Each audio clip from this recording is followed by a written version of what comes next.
Whakataka te hau ki te uru, whakataka te hau ki te tonga. Kia mā kina ki uta, kia mā ki tai. E hi ake ana te tata kura, he tio, he huka, he hauhu, he hei mauri ora. Welcome everyone to today's Strategy and Policy Committee meeting.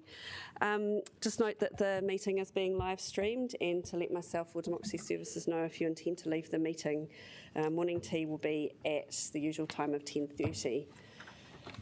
Call on councillors for any apologies for this meeting.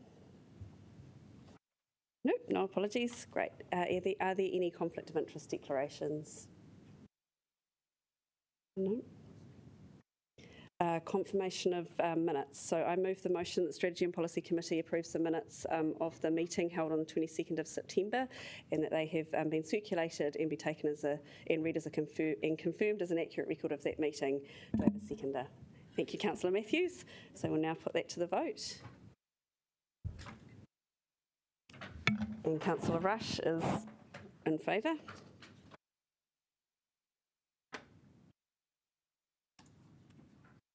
So that is unanimous. So there are no items not on the agenda this morning, and now we will move to public participation.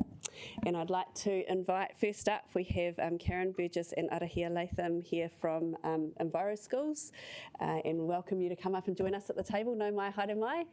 It's great to have you both here with us. Tēnā kōrua. So you have 10 minutes, and if you do want to leave a bit of time within that 10 minutes, there could be some pārtai for you. So yeah, kia ora.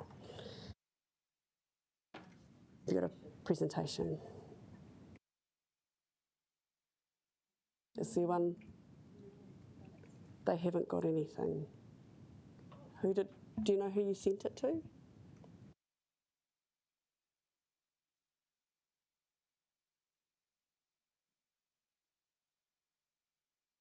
CC2. Has it gone into your spam? We'll see if we can try and find it. Sorry about that.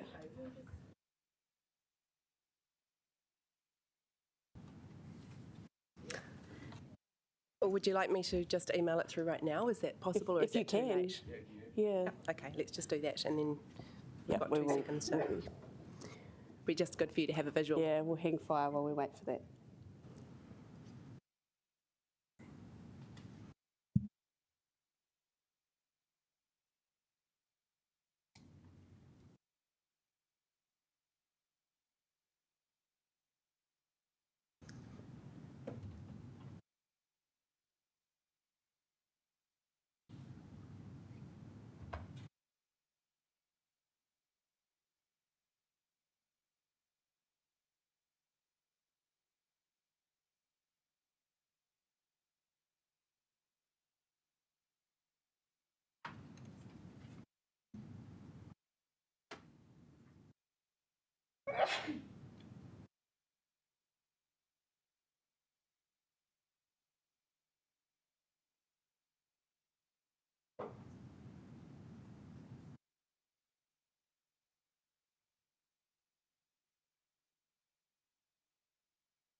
It's actually really peaceful. I was kind of enjoying that. You broke the silence.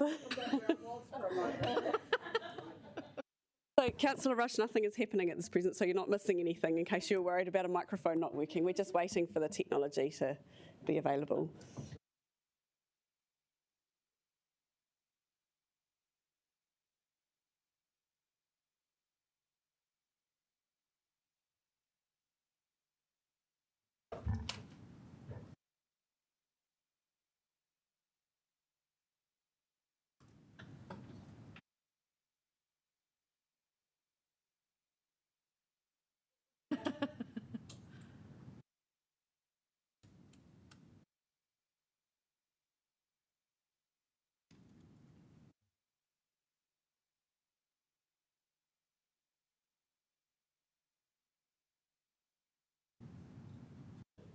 Kia ora. So we've got it coming through now, and Donna will bring it up. Yeah, if you want to get Kia ora. started. Well, as that Kia ora. comes up, we'll just mihi to you. Tēnā koutou, tēnā koutou, tēnā koutou katoa. He mihi nui ki a koutou I tēnei ata. Nei rā he mihi ki te maunga o ahu mairangi, kei muri ki a tātou. Me te awa o kumitoto e rere atu ki te whanganui a tara, ki te taha o te pā o pipitia. Nā tangata o taranaki whānui, kei te mihi ki a rātou. He mihi nui ki a koutou, ngā kai kaunihira e tū ana mō ngā tangata, e kōrero atu mō ngā tangata, me te taiao, kei te mihi ki a koutou. Kia ora tātou, ko Karen Burgess taku ingoa. I'm Karen, I'm the Regional Coordinator for Enviro Schools in this region, and this is Arihia, who is our facilitator for Te Whanganui a Tara. And we just wanted to, I guess, share some highlights today of some of the neat things that are happening in the Enviro Schools network in this region, or in this city actually. So the kaupapa is highly valued by the community, and a big mihi to you guys for your support for the kaupapa and enabling us to provide a network in this city. With the support of all the other councils in the region, we've got a really strong regional network as well. So if we go on. So just the first slide is just to let you know that it's quite bright, isn't it? Yeah. But it's to give an indication of the number of schools and early childhood centres involved in the network in the city. So we've got 43 registered Enviro schools, and those are schools and early childhood centres that have made a commitment to an ongoing journey with the Enviro Schools kaupapa. And then we have a wider reach to about 34 additional schools and centres that are connecting with the network in some way, perhaps not as deeply, but they learn from one another. So if we so a key part of the Enviro Schools program is it's about schools and centres taking an ongoing long-term journey. So a really unique and highly valued aspect of that is the opportunity for schools and centres to holistically reflect on their journey over time, which is something that is a point of difference to other programs really that we're involved with these schools and centres over a long period. So there were 3 silver stage reflections during 2019-20.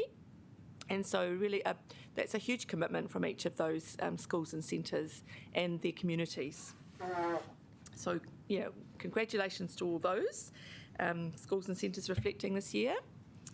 And then we wanted to share a couple more in-depth things that have happened. Yeah, and then again with this long-term relationship that we're forming with schools, we really encourage interrelationships where they're looking at their place. And so we had an amazing opportunity to connect with Jane Goodall when she came and spoke and worked with a number of our students. So we were the key connectors for bringing schools in to meet her. And so we had a great reach of all kinds of different students and teachers coming to meet and present to Jane Goodall what they were doing. But we really wanted to ensure that that relationship continued with those schools, and so we wanted to bring some schools together to think about how the spaces in between their schools were important and what they could do in those spaces. And I suppose that's where it really fits with our council commitment, because we're looking at those council-owned spaces, council-supported spaces, and looking at how our schools can really have some kaitiakitanga and care for those spaces, and also, really start to look at that shared responsibility.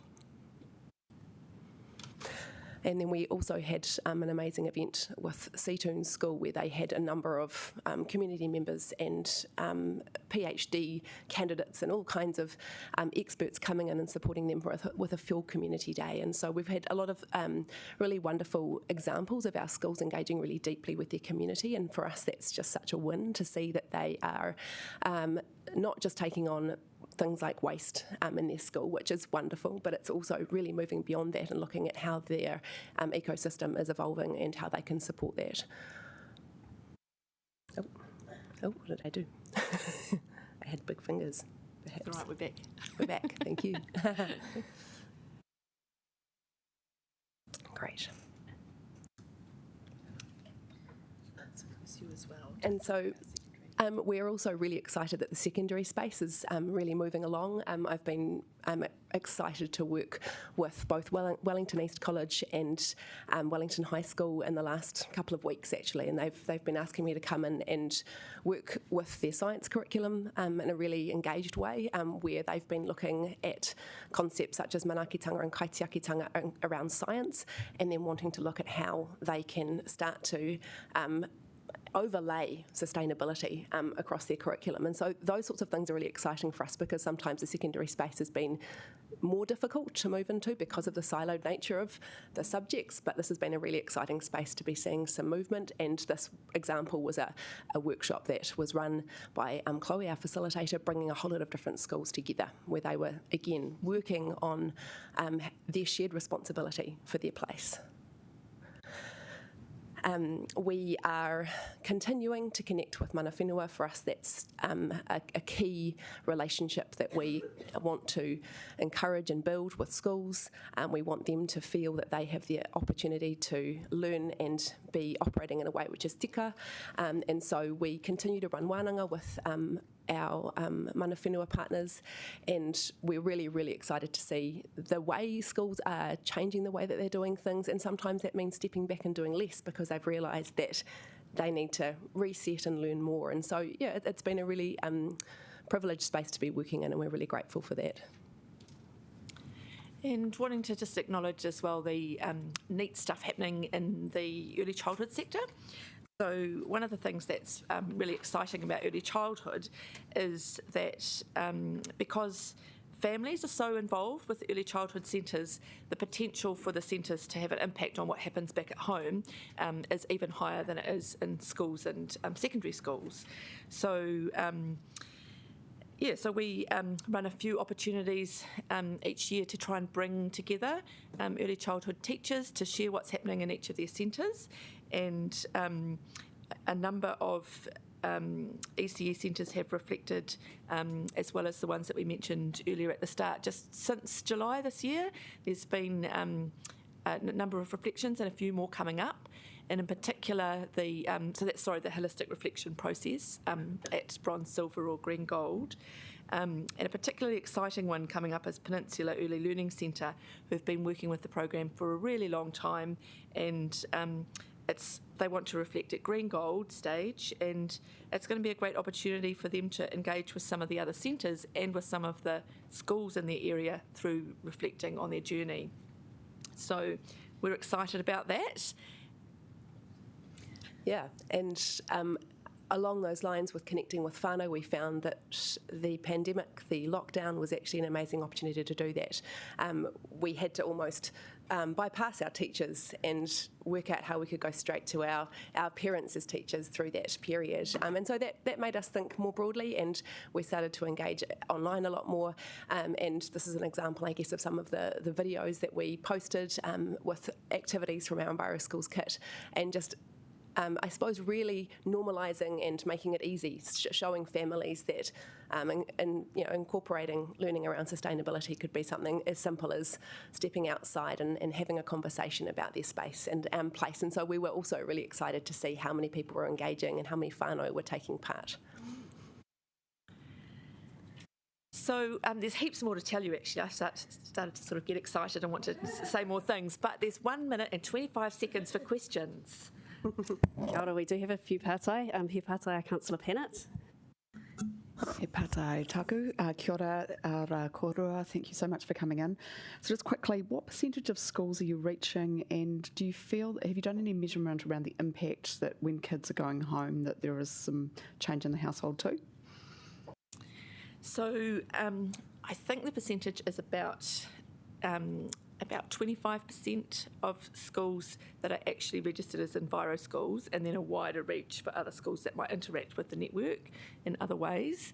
And there has been research done about, particularly in the early childhood centre, about impacts back at home, and a lot of that is qualitative research comments and things that parents are saying, but it's really positive.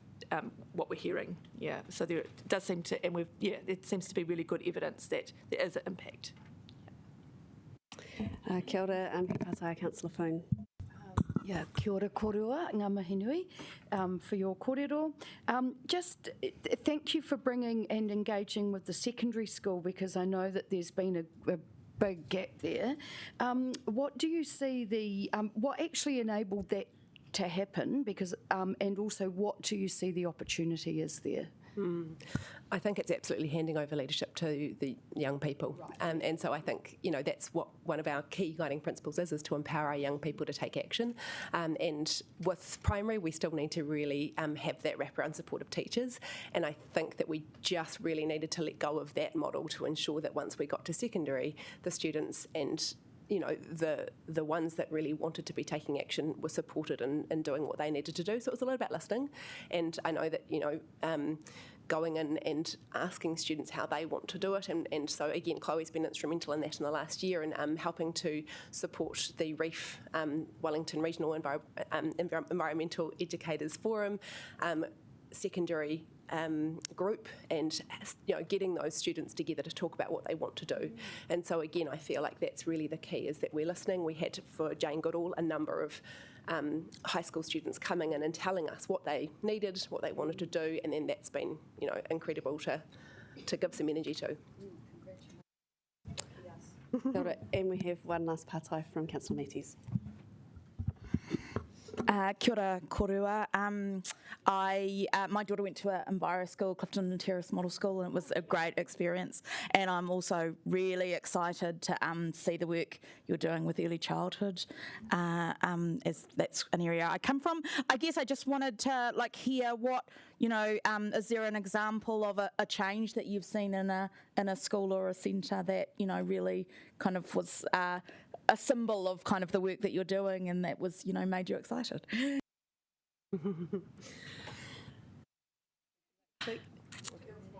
Yeah, I feel a little bit unready. Yeah. Well, actually, I think Clifton Terrace is a wonderful example of that.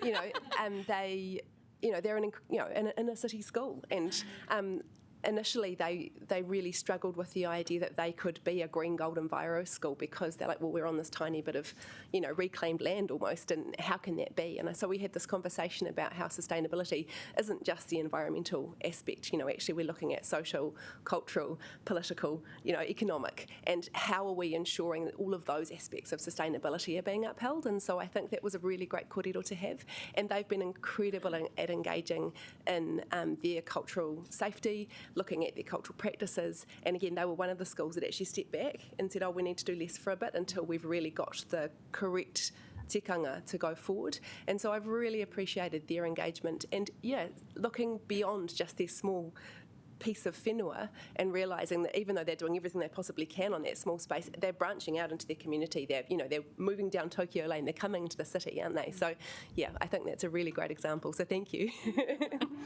Can I just point out as well that on the Enviro Schools website, you can find a story about Clifton Terrace. So it's a great place if you want to just quickly go and find examples of some neat things that have happened in schools. So the stories that we provide you for our reporting are all on our website, and there are heaps of other ones from around the region of the kinds of things. So there are Wellington schools featured in those stories. Yeah.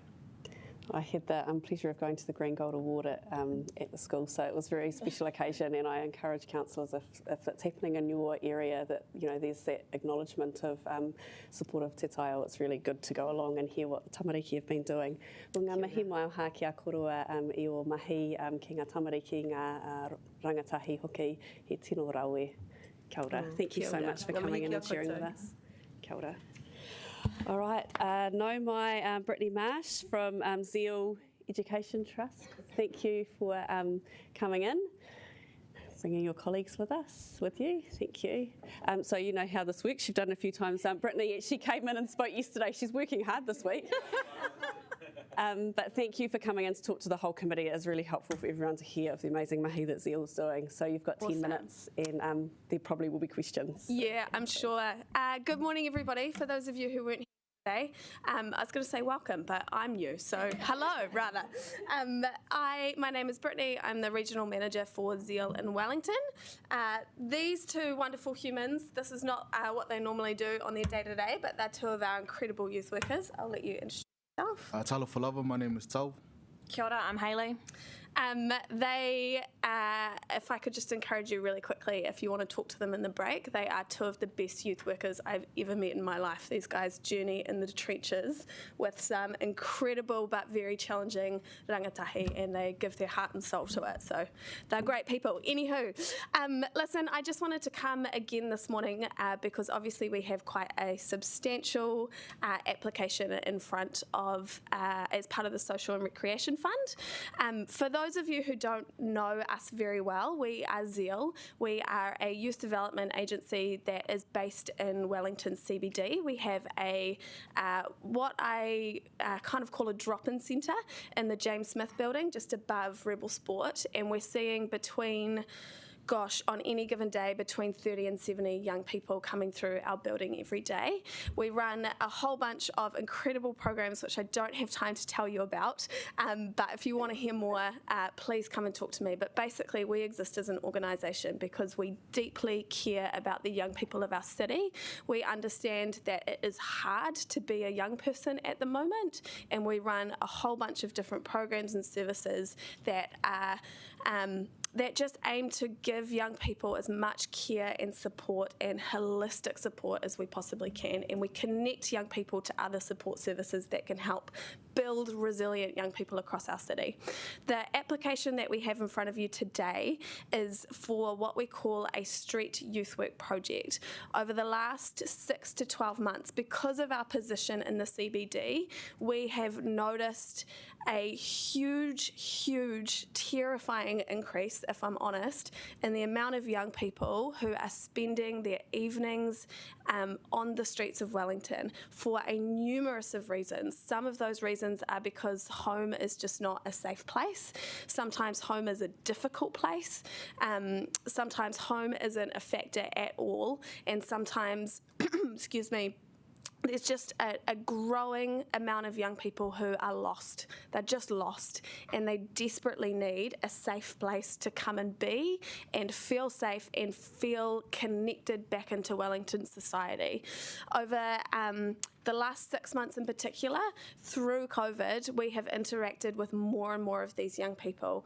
And the challenge that we've run into is that currently the way Zeal operates is not set up to serve these young people, because we close our doors at around 6 p.m. because of how our staff is structured and the rest of our programs. But these young people desperately need access to a safe space beyond that. So the application that we have in front of you is to open our doors on a Friday and Saturday night, which police and our young people tell us are the highest risk times, so that we can open our doors, welcome young people in, hold a safe space where we can feed them, we can talk to them, we can build trust and rapport, and we can begin a youth work journey with them. As well as that, we've budgeted to have 2 teams of 2 youth workers doing what we call detached youth work. So leaving our building and going out into the streets in a safe way. We'll work really closely with police here to approach young people and run small activations so that we're meeting young people where they are and then connecting them back into our Zeal whānau. That's a really high-level overview. I'm really conscious that there's 6 minutes, and I'm sure that there's a bunch of questions. I'm happy to keep explaining more detail, or I'm happy to answer questions. Which would you prefer?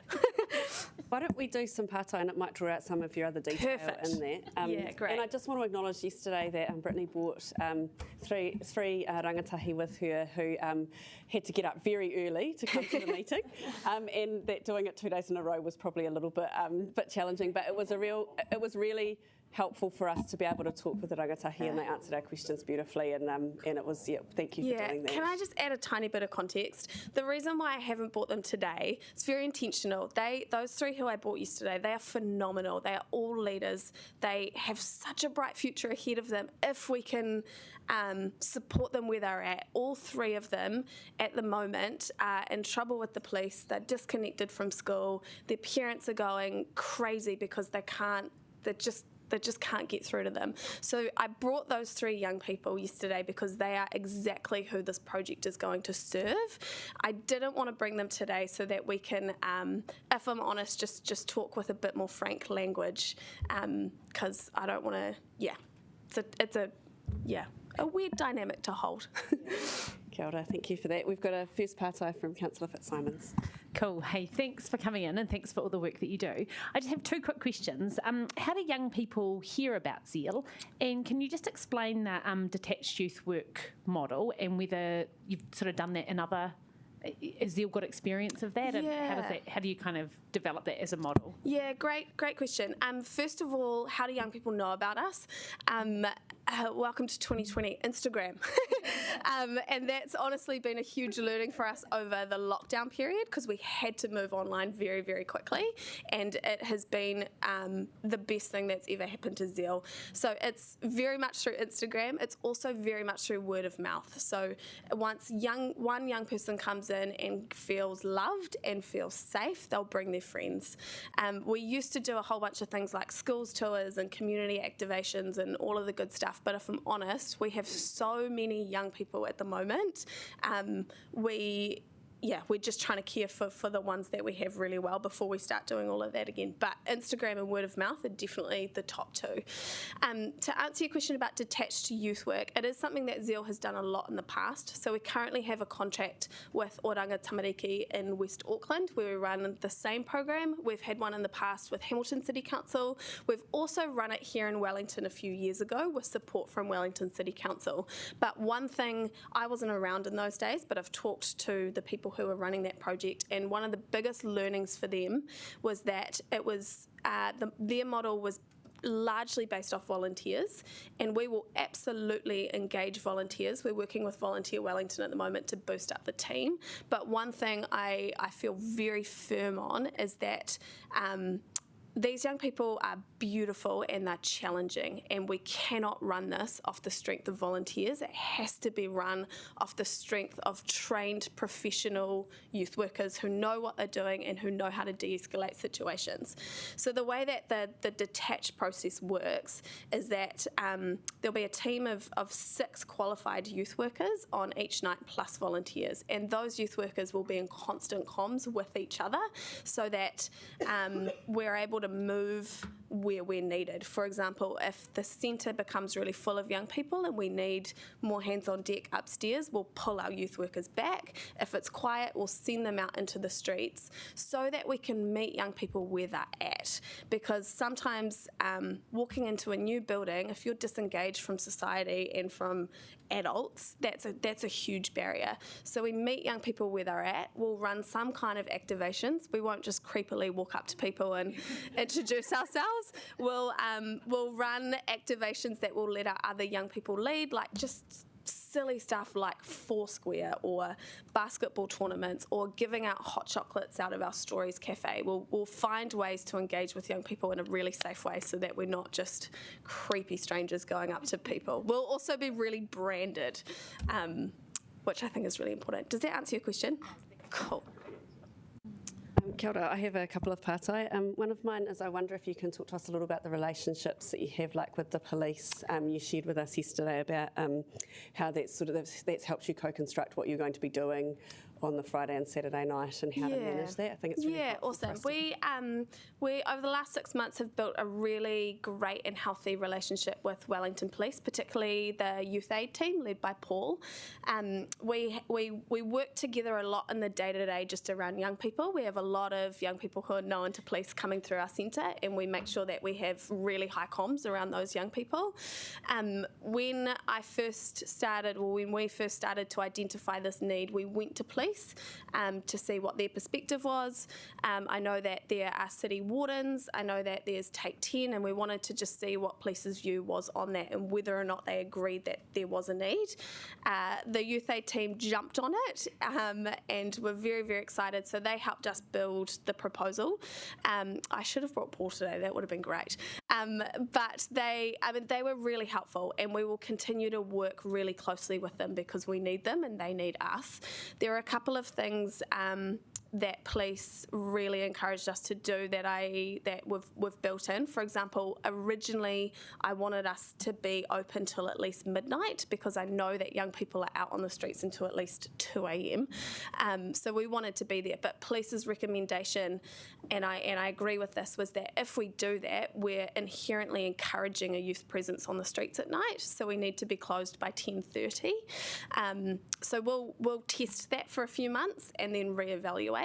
The second thing was that a huge issue that police were running into on Friday and Saturday nights with young people was that it was taking a lot of their resource unnecessarily, because young people were travelling in, bless them, from the hut and from Porirua to have a great time in town.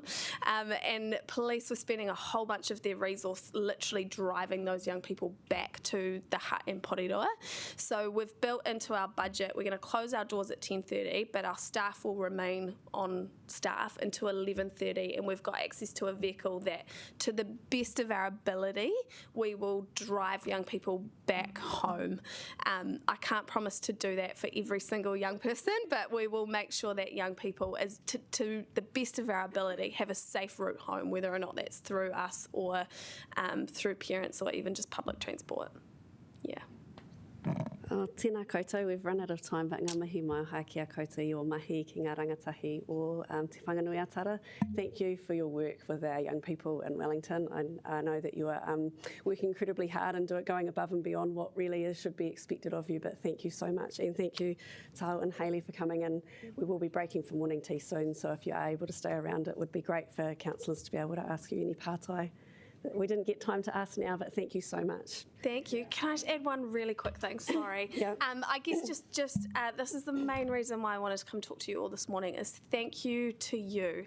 I really acknowledge that this is a huge grant, and I'm sure it's certainly out of the ordinary for Zeal, and I just, on a personal note, we deeply care about these kids and they desperately need this. So this is not small, it's massive, and we will do the best we can to honour that. It won't be perfect and we will fail along the way, but we will learn and we will do the best that we can for these young people. So thank you. It's huge. Thank you. Shoulder. Thank you, Brittany. Thank you.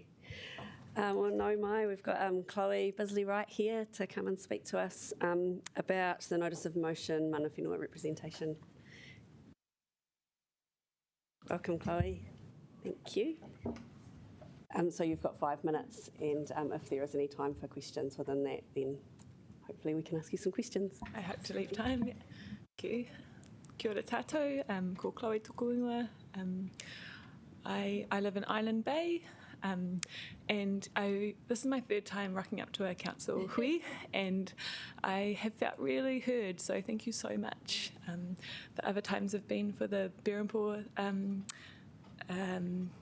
speed limit to be changed to 30, and for the street name correction Te Whare, so yeah, it's really cool to be here today.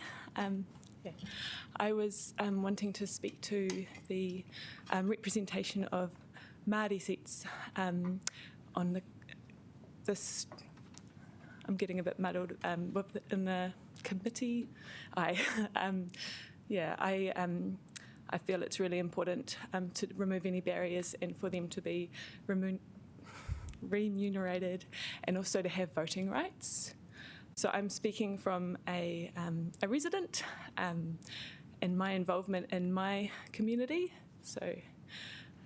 I really need this space to be where mana whenua have been asked for their thoughts, and it's really strongly acknowledged and brought into consideration for any strategy that's put in place. So the areas that I move in. I am a chair of a community orchard in Berempore Island Bay, and so that space we really want to ensure that they feel included and it's their space, and that that we're being culturally safe. And so a couple of the events that we run during the year is puanga or matariki and parihaka. And I don't want to be asking them from that level, what is it that you want us to do? I'm Pākehā. My ancestors came in the 1840s on the Emma Colvin waka, and have generations of family that have lived in Island Bay, and I really also want to be a descendant that acknowledges that space and Wellington as a whole, te whanganui atara. So I want to feel inside that I am doing the best I can, the other spaces that I occupy are Youth Work Wellington, so it was really cool to see Brittany and the youth workers up here. So your strategies will be affecting us knowing what mana whenua would really like us to do for rangatahi. So we've got, for me, I want to know what they would like in the environmental space, the rangatahi space. I work for Enviro schools, so that's also the wellbeing space. That's who's standing in front of you today, or sitting. Did you have any pātai for me? We do have a pātai from Councillor Condi. Kia ora. I just appreciated the anecdote about your ancestors having lived in Island Bay for a long time, and I often think about this idea that we need to be good ancestors for the future, and I guess I was interested in your view on this proposal in terms of that idea of us acting as good ancestors. I feel that we really need guidance from mana whenua. I've also been doing a course at the moment with Ihaya Pukitapu, so he's from Te Atiawa, and so I can really acknowledge that there's another worldview or perspective that I don't hold that really needs to be in the room. Does that answer the question? Yeah, I deliver like basic 101 treaty workshops as a facilitator, and I feel that's really interesting. So in terms of I'm one of the only facilitators that hasn't looked to I haven't looked deeply in my ancestry because there's been abuse there, and so what I do know and what I can hold on to is that I know the waka, and that's where I sit at the moment, and I feel like everyone will be on a different journey with that, and so just wanting to acknowledge that while there might be people in the room that aren't aware of what their ancestors might have been up to, I don't either, but I still feel in my stomach and in my heart what feels right. Oh, that's time. Perfect. Kia ora, tēnā koe, Chloe. Thank you for coming in to share your whakaaro with us. We really appreciate you taking the time to do that. Thank you for your time. Appreciate it. Kia ora. We'll know my Jonathan Kopard from Cycle Wellington. Thank you, Jonathan, for coming in today. So you've got 10 minutes, and I imagine there'll be some questions for you. Oh, cool. Do I just use this to change the slides? Cool. Good morning, councillors, mayor, staff and audience. I'd just like to start by saying I really agree with everything Chloe said, and Cycle Wellington supports the motion before you today on the matter of mana whenua representation. So I thought today you guys have got a Cycleway report before you, so I thought I'd draw up my own little report for you guys, just to have a look back at the year that was, so to speak. So we'll start with some good stuff. We've got Cobham Drive, which is coming along real nicely. It's an essential link from the eastern suburbs. So that's a really awesome connection. It's going to be even greater when Let's Get Wellington Moving puts a crossing across Cobham Drive so that people can access the ASB Sports Centre. Omara Kaikuru, Port Jerningham. This is, just look at that photo, it's incredible. I look at a lot of cycleways in my free time. This is a world-class cycleway, it's incredible. So really good job on that one and to the people who designed it.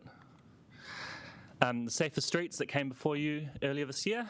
I've just been seeing this last week actually from my living room. I can look down Ghuzney Street and I can see one of these 30 signs that was put in, and just I think yesterday this the number was painted on. So we've got this real representation for people of what the speed is in the city. People drive, I think they probably missed that little blue sign up in the corner, so this sign is a really good key for them that they're entering a zone where we want to be safer and drive at slower speeds. And the parking policy. So this is something we're waiting for a long time. It's been done. It has a real clear prioritisation for transport over the storage of parked cars on city streets. So we're happy to have that out the way. Which brings us on to Newtown Connections. So this was consulted 2 years ago. You can see there's strong support here. This is from the engagement report at the time. So I think that's something like 64% strongly support safe cycleways improvements put in this area. And so I'm a little bit concerned that in this report you have before you, it's actually not really talking about Newtown Connections. It's saying we're going to do more parking study. We have an option there, option C, which is what was consulted on. It's the preferred option. It's got a number of routes, I'll note you see there, and that's what we expect to see come forward from this process. So some other things, we heard some stuff that there might be improvements on Adelaide Road. Nothing happened there. Oh, did I end it? Kent and Cambridge Terrace, the same. We heard stories that there might be something put in down the middle there. And again, just we haven't heard anything from that, and there's nothing in this report to indicate any progress on this matter. Thorndon Quay. So we just heard this week that Let's Get Wellington Moving is pushing this back till 2021 to do more consultation with businesses. And I've got a quote there. Since 2001, when a proposal to change the angle parking to parallel was rejected, there have been more than 30 crashes involving cyclists along the stretch of road, the highest of any in the city. And this is from a Cycle Wellington submission on the matter in 2010. So these are the timeframes that we're operating on here in terms of building cycleways in our streets. There's been people who've been fighting for this for 20 years, and they're still getting kicked down the road. This is what Miramar looks like on the Transport Project's website. We've got a whole bunch of things on hold. I think they've been like that for about 4 years now. We don't have any explanation really why that is. Innovating Streets this year. This was an awesome opportunity for Wellington City Council. I sort of mentioned this when I talked to you before in Safer Speeds about how we could do tactical innovations back in around the end of last year or beginning of this year. It was disappointing to see the priorities that were in that report. So you see this pie graph up here, that's 50% concern about whether people were going to be worried about where they park their cars. And then you can see up in the corner there, safety 3%, reduced car reliance 7%, access 5%, and all the projects that were cut because they didn't meet this criteria. Then, of course, it was all cancelled. And to be honest, I think a pretty undemocratic decision that I'm still not very happy with. The council had real support for this. So there's a quote there from your engagement report, 55 to 76% support for all schemes, and 1,400 people who wrote in on that matter who weren't listened to. So I think that's just absolutely unacceptable that happened. 2 months later, we went back into level 2. And I was driving buses past people who couldn't get on the bus because the bus was full, and so I had to leave them behind 6 p.m, 7 p.m. on a Wednesday night. They can't get home. There's no safe cycleways for them to take that option. So I think that's really disappointing, and I think we're likely to see more lockdowns in the future. The one that happened in Auckland, we don't really know how it happened. It's quite possible we're going to see that again. So it would be really good if we'd been prepared for that. So it's good to see that it's come back on, and so we've got some proposals there that are going ahead. I noticed that a few things have still been cut. Evans Bay is going through some other projects, so that's great. But things like Onapu Road, that's part of that's listed on hold on your website. So I don't know why it's not going ahead as part of Innovating Streets, and also that some of those projects there are still being delayed until 2021. I don't understand why that is. To the annual plan, so this map in the background is from your current website, last updated in 2018. You'll note it shows connections out to the western and northern suburbs, such as Johnsonville, Karori, Churton Park, Newlands. But this is missing from the annual plan that you guys reported. So it seems like you're dropping your goals a little bit. You set a high goal in the past, which we appreciate, and now when it sort of comes to it in other documents, you're kind of omitting that, and I'm concerned that that progress is not intended to be made in the next 8 years. Te Patoa, Build Back Better, so this was the only transport part of that, no funding and nothing for cycling for children going to or from school. So it leads me to the question, is Wellington City Council taking its responsibilities to provide infrastructure for active travel modes seriously? I'll let that question hang. Here we've got a graph. This is again from an engagement you guys did in survey you did in 2014 showing preferred travel modes. So there we have 15% of people are driving when they don't want to. If you could zero this out and get people to travel in the ways that they wanted to overnight, you would solve congestion, a list of other things. So, yeah. So this brings us back to what's on the table for you today. We've got Cobham Drive, and we've got a call in this report to reprioritise some funding from other cycleway funding, and then also to add some additional funding. This quote here is from a press release, Coastal Protection, starting this week, to help strengthen the most vulnerable section of Cobham Drive. And on the right there is, again, a section from this report that you have before you. It's listing a various list of things that cycleway funding was spent on. And I'll note the only time that cycling is mentioned in any of those 4 articles is when you are talking about how you've managed to use NZTA urban cycleway project funding to build seawalls and coastal resilience. So I'm a little bit concerned that there's things coming in here that aren't really cycleways. We've got here the cost breakdown. So that's $10 million for total project, and that's about $4.5 million there simply for Cobham Drive climate adaptation works.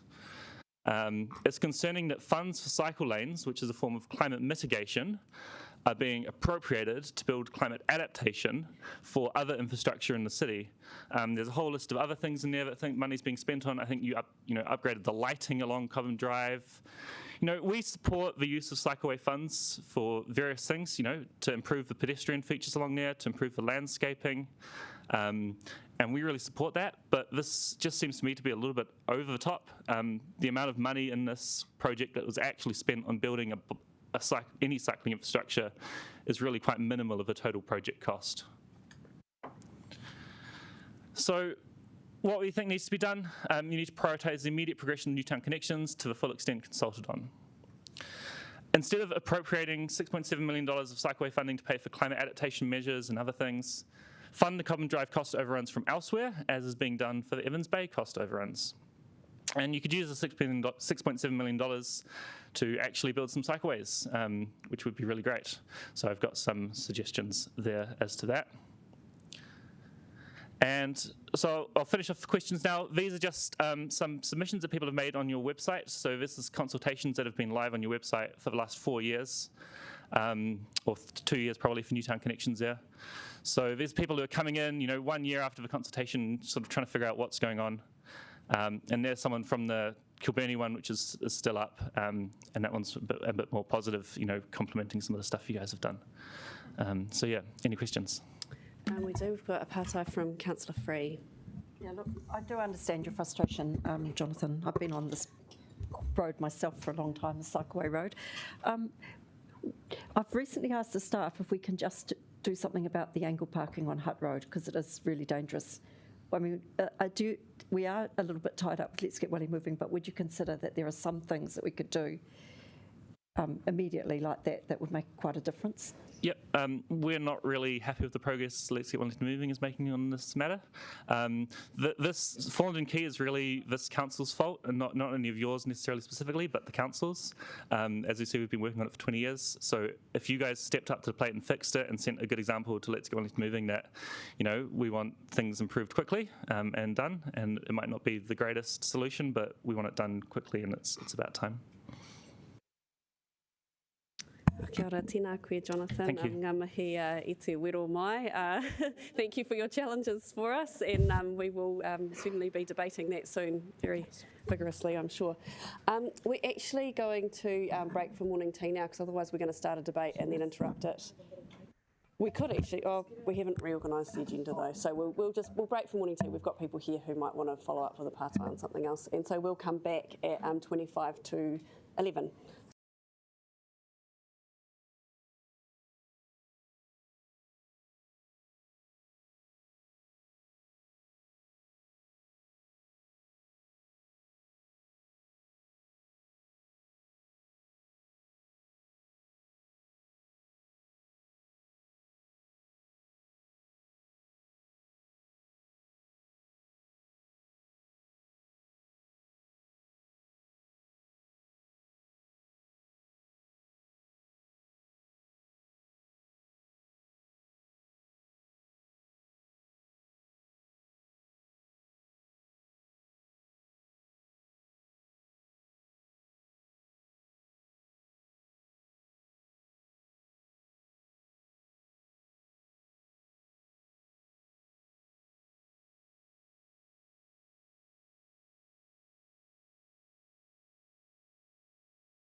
We got everyone back? Nearly.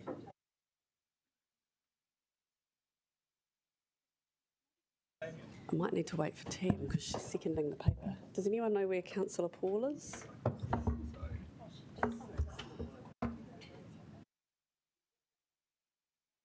She kind of needs to be here given she's seconding it.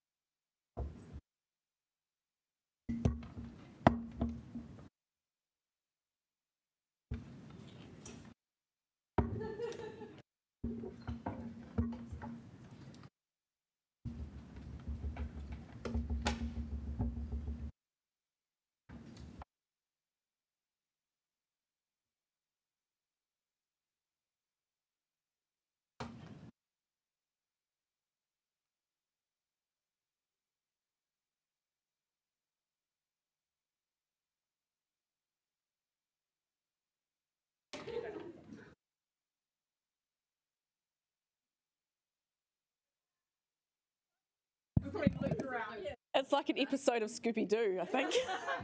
Only some people will know what that means. But tuatahi, so we're going to move on to our first paper, which is, I'm just finding our... So our first paper is item 2.1, which is the notice of motion on mana whenua representation, which I am going to introduce now. Ki ngā iwi mana whenua, nei rā te mihi mai aha ki o maunga, ki o awa, ki o tupuna, ki o tamariki mokopuna, ki a koutou katoa. Tēnā koutou ki ngā kaunihira. It's good to be here to be able to actually discuss this today and to have a debate about this process. I appreciate the mahi that councillors have been doing to educate themselves on how this can work. I'm going to just start by explaining why I've brought this taonga up from the Mayor's office today. When I walked past one day, I thought I'd have a look at this and see what it's about. And I'll just explain. It's called Waititi Landing. It's a po whenua. And it was presented to Mayor Kerry Prendergast in December 2004 by the Wellington Tents Trust in appreciation of her dedication to treaty partnership between mana whenua of Wellington and the Wellington City Council. And the reason that I thought that was important was it's a symbol of how partnership and relationship happens over time, and how how it adapts and how it changes. But also that partnership, when we're talking about partnership with Māori, it transcends political ideologies. Partnership with mana whenua is actually about our honouring of Te Tiriti o Waitangi, and it's about doing the right thing for the city. And so I think it's a really good example because personally I would see myself as having different political ideologies to our previous Mayor, Kerry Prendergast, but I am appreciative of the work that she did to uphold that relationship and to honour it. And so what I see today is that we're continuing that journey, and we know that that journey is actually continuing across Aotearoa. Because what we are doing today 10 years ago was not happening in many places around the country either. So many councils across Aotearoa actually have already done what we are doing. They've done it in different forms. There is a number of ways that it can be done. And as I said, on the 26th of August, our neighbours in the hut already have voting seats for mana whenua, so we're by no means breaking ground here. We are playing catch up, so to speak.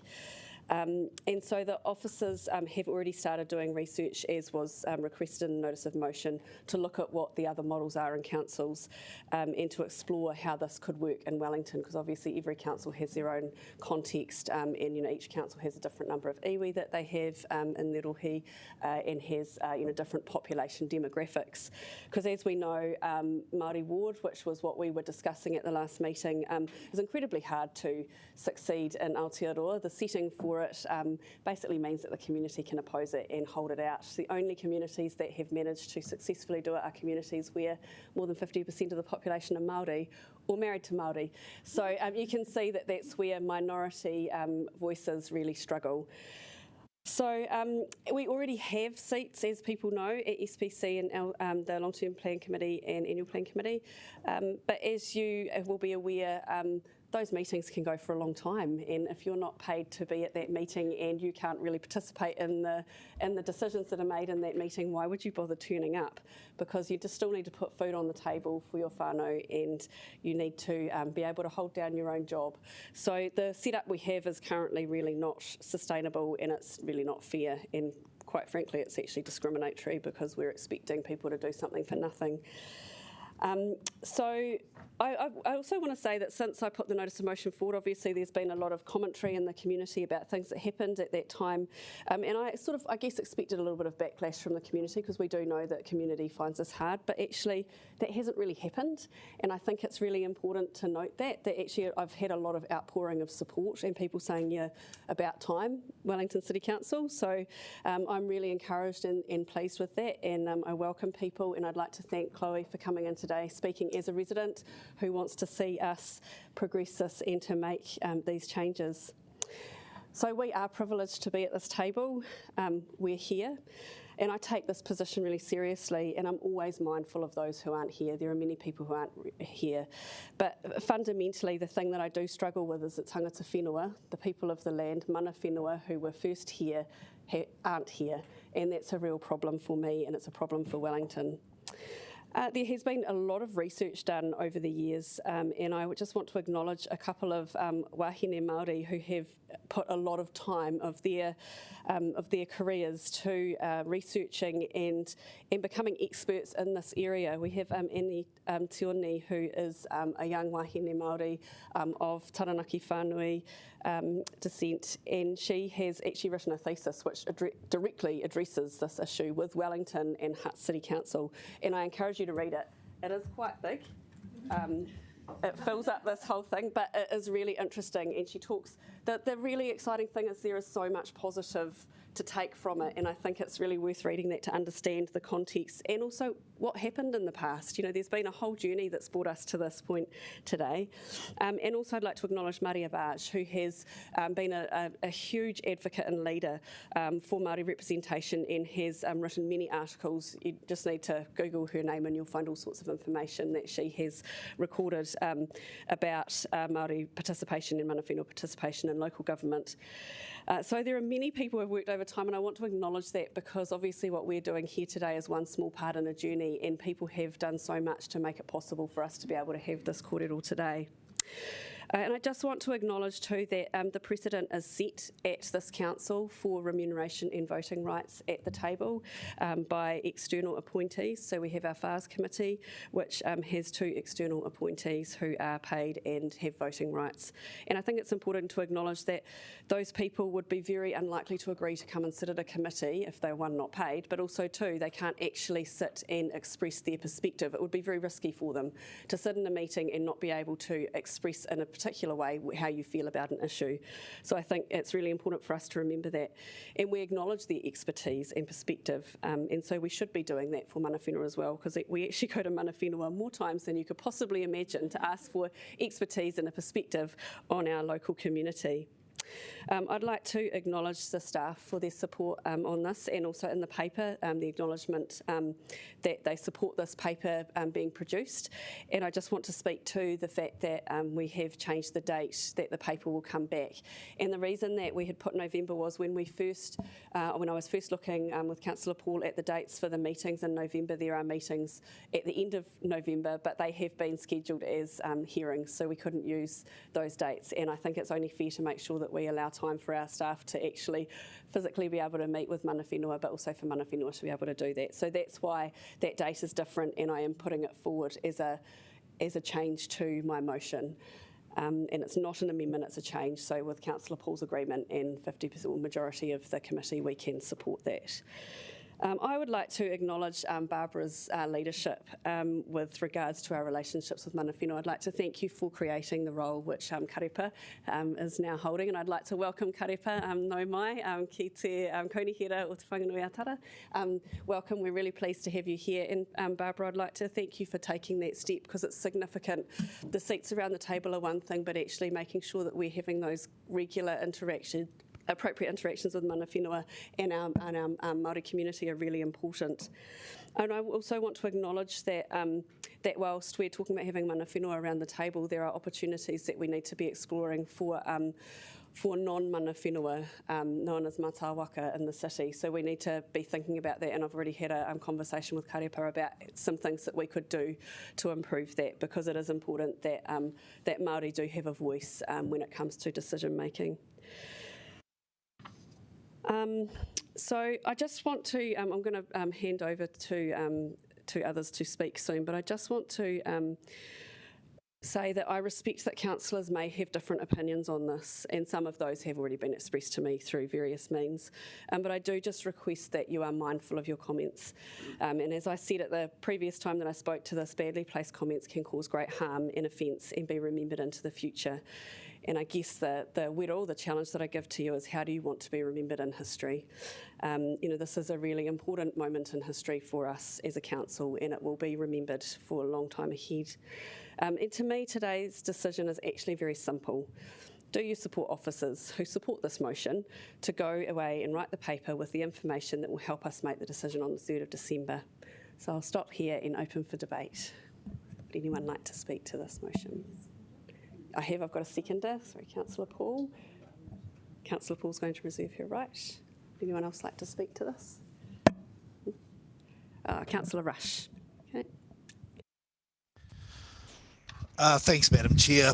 I suppose now would be possibly a time to reflect on what did happen at the last meeting, and the apology I gave to you as soon as I realised I was out of order, and I restate that right now. I got involved in local body politics because I saw very divisive policies. The Island-based Cycleway was, I suppose, the flagship of that.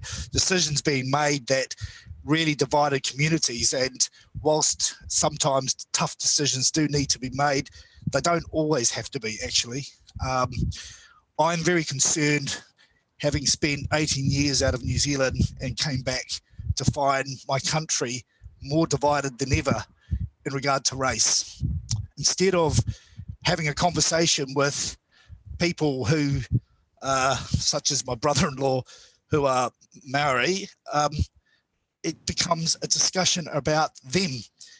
And this really, really, really concerns me, because he's my brother-in-law, his niece, his son and daughter are my niece and my nephew. And there's a lot of Maori in the Rush family, in my cousins, partners and so forth. That all said, I'm interested to see what officers say and to do the research. And if they think they've got the time and capacity to do it, I will look for it. But again, I reiterate, I'm very, very concerned on the direction this is going down. I can't see how we can possibly implement this in a way that's consistent with human rights legislation. I do acknowledge the statutory framework for the Maori ward, and as I have mentioned to you on a number of occasions, Councillor Day, I think that's the way we should be championing this type of representation that has the statutory framework and backing, but that does not seem to be a way that you wish to pursue. Anyway, that's all I've got to say. Kia ora. Are there any other councillors that would like to speak? Councillor Matthews. Kia ora koutou. I guess just to start in response, I don't see that there's greater division on the basis of race in New Zealand over the last 20 years or however long.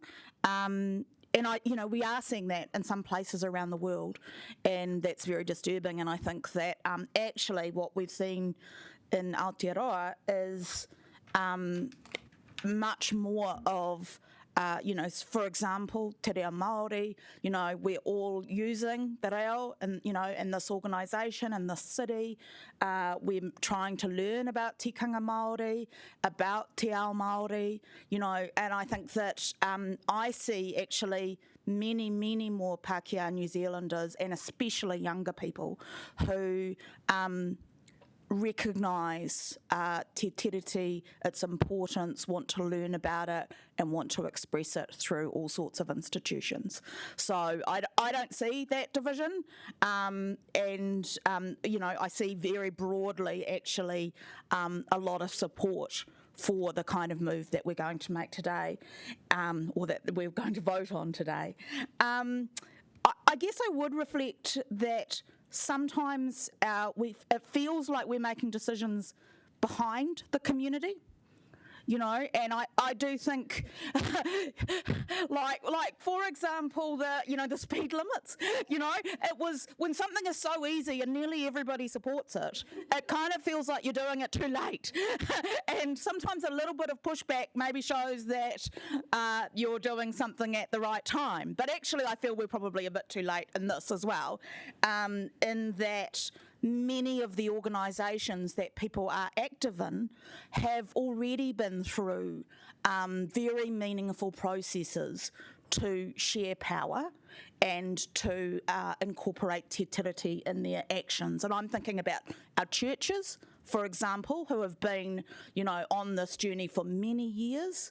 My background from the union movement, it's not always perfect, but we've been on this journey. I think about when I was at students' associations I just want to age myself here, in the mid-90s. Our Oropu, our Māori Students Association, was a club, and they were funded through clubs grants. And we began a process, which I was really proud to be involved in, to officially recognise our Oropu as as the representative for Māori students at Auckland University. So I think that, many people are used to this in their own workplace. We've just heard about schools, through the Enviro schools process. So I think it's actually a very common, accepted practice right throughout public life, community life, NGOs.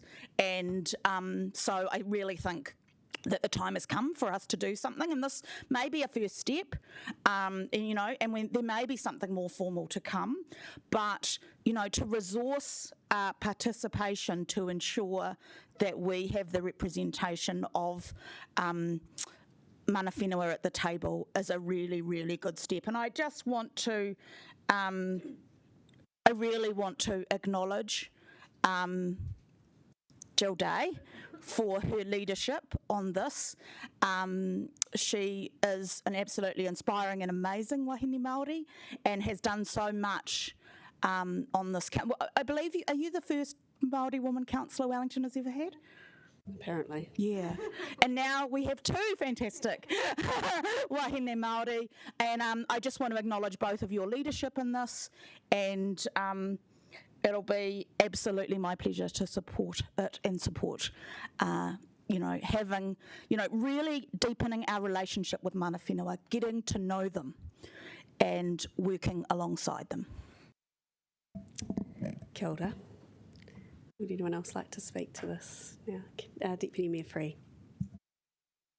Yes, likewise I do commend Councillor Day for her work and her vision, actually, because I think that we are on the cusp of a historic change, and one that we should really embrace and work out how best to do it.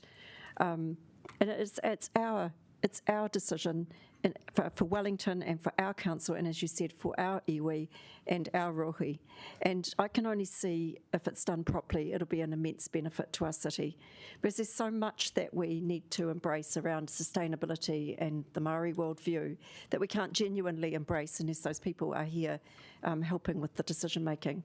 And I have had the experience of being remunerated to be on a committee but not having voting rights, and it's actually quite a disempowering experience. You do constantly question what value you're adding when you're just observing and maybe chipping in with the occasional comment once or twice in the whole course of a 2 or 3 hour meeting.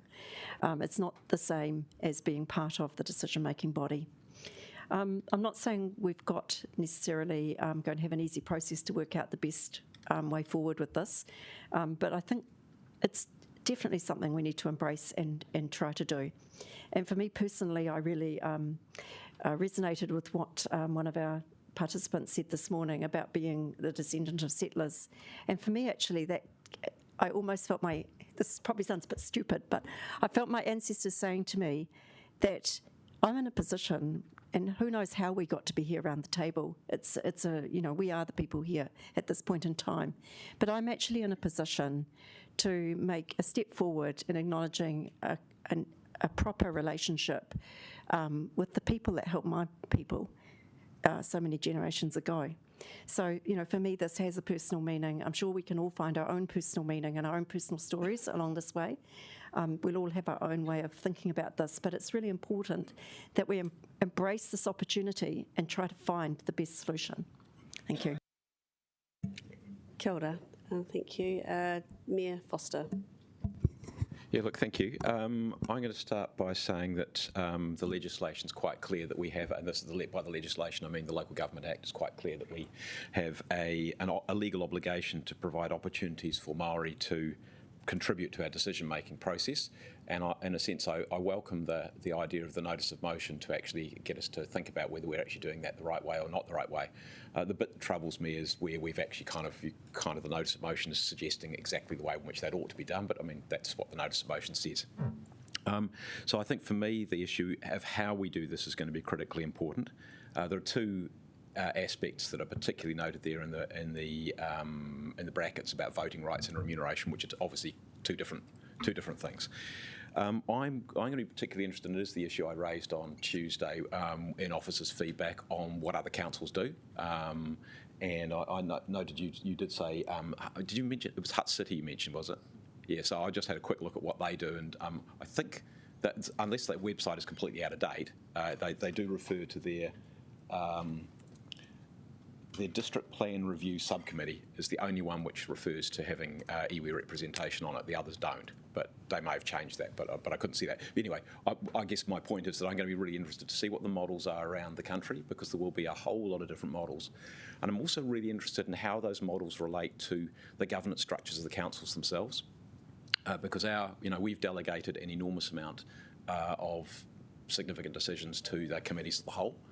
And different councils will have different models, so I think we need to understand what other councils are doing. We've been told we're behind. I'm interested in knowing whether we are or aren't behind, and what others are doing. I think the other point, Madam Chair, that you raised was we do have non-elected members appointed to FARS, but it's a subcommittee, and it has actually no power to make any decisions of any substance whatsoever. All it does is recommend to other committees what to do, and that's it, effectively. So I think we need to recognise those things. So look, I think the issue here, those are the kind of areas of question. What are others doing? And the other one is just, and I'd be really interested in, you said you've got some public feedback on this. I would really be interested in what people do think about this, because when we are elected, we swear an oath. And our staff, I think, have some form of undertakings that they give when they are employed as well, and that's a really important oath between us and our citizens in our city. And I just wanted to reflect also on the definition of democracy, because I think there is a challenge in this, and that is, as I picked it up, a system of government by the whole population or all the eligible members of a state, typically through elected representatives, which of course is why we're privileged to be here. We're privileged to be here because we've stood, and people can say we accept you or we reject you. And that is a really important principle of a democratic institution. So I think all of these are questions. I'm happy to vote for the recommendation or the notice of motion as it is, but these are all things which I think need to be addressed in the work that officers do. Kia ora. Councillor Fitzsimons. Kia ora. I wanted to start by also acknowledging the leadership of Councillor Day. I think that you have been gracious, brave and dignified in the face of some difficult issues along the way. And I also want to note your comments around expecting a backlash, and that I too had expected a backlash, but was pleasantly surprised at the overwhelming support from Wellingtonians for this. And I think it is right to say that Wellington City Council is behind other councils, but even if we weren't, it would be the right thing to do. As a council, we have major challenges facing us with housing, with water infrastructure, with climate change, just to name a few. Mana whenua have a much longer term worldview and a much longer term commitment to Wellington than we can ever pretend to have. And I'm very confident that by having them around the table, it will not only help our legitimacy as a council, but we will make better decisions in the long term interests of Wellingtonians. And I guess I want to just reflect on some of the comments that have been made, particularly by the Mayor. And I guess just to really challenge you to think about your role as a leader of our city and the very proud history that mayors of Wellington have in a strong relationship with mana whenua. And I'm hearing that from what you said, and I think it was particularly useful to be reminded of the special relationship between Kerry Prendergast and mana whenua, because these are not relationships that are defined by your political ideology. They're enduring relationships of the office of the Mayor of Wellington and mana whenua. And I'm really pleased to hear that you're supporting the motion today, particularly on that basis. And I guess that what I would say in relation to your comments about whether this is democracy, that even the definition that you read of democracy does provide for the legitimacy to come through recognising First Peoples. And in New Zealand, the Treaty of Waitangi is what gives this council and the whole state any legitimacy to be here at all. And that's why we have legitimacy in the decisions that we make around this table. It's because of the Treaty of Waitangi. That's how we're legitimately here. So really having mana whenua at the table is just one small step to upholding that legitimacy and making better long-term decisions for Wellington. This also makes me reflect on colonisation in New Zealand, which was a violent and oppressive act, and we're still dealing with the damaging consequences of colonisation. And having people at the table is not going to be, mana whenua at the table is not going to be the silver bullet, but it's going to be a start. And I know have had really, really good feedback from Wellingtonians about this. And I think part of that is because Wellington is a public sector town. People know that the Treaty of Waitangi is central to how this city operates. They know that it's central to the way that the New Zealand state operates. They've mostly attended treaty training and been educated in it. So I predict that Wellingtonians will come to be very, very proud of this decision and very supportive of it. And I think just in terms of the legal framework, it does a disservice to it to just say that it's about providing opportunities to contribute to decision making. One of the objects of the Local Government Act is to make sure that we recognise and respect the Crown's responsibility to take appropriate account of the principles of the Treaty of Waitangi. So it's much more than just at decision making. It has to be the whole way in which we operate to uphold the Treaty of Waitangi. So I have no fears about this being a challenge to democracy. In fact, I think it is an enhancement to it and reflects that this will give us enhanced legitimacy with Wellingtonians and ensure that we make better decisions in the long-term interests of our city. So I'm very proud to support it. Kia ora, Councillor Condi. Kia ora, thank you. I was just really reflecting on Councillor Matthews' comments about particularly the younger generation and how this racial divide, you just don't really see it in the younger generation. And I wanted to share a story. My husband and I are both Pākehā. Our families arrived in New Zealand either at our parents' or our grandparents' generation, so we're pretty new here. I've got a 4-year-old and a 7-year-old, and my 4-year-old a couple of weeks ago said to me, "Mum, I'm Māori." I said, "Well, no, honey, because we don't whakapapa to Māori. We don't have any Māori heritage. We don't have any great-great-grandparents who were Māori." He wasn't having any of that. He's 4 and he's Māori, thank you very much.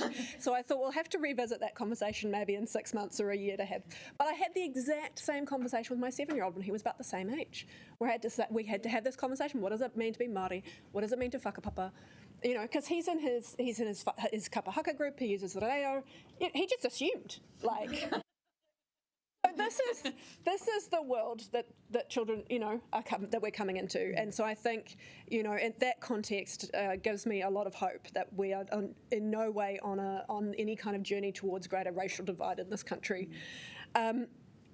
I really wanted to acknowledge the people who have talked about the Local Government Act and our obligations under the Local Government Act, because I think, complying with our legal obligations is not a left-right issue. It's not an issue of ideology. It's just we have obligations under the Local Government Act that we need to comply with.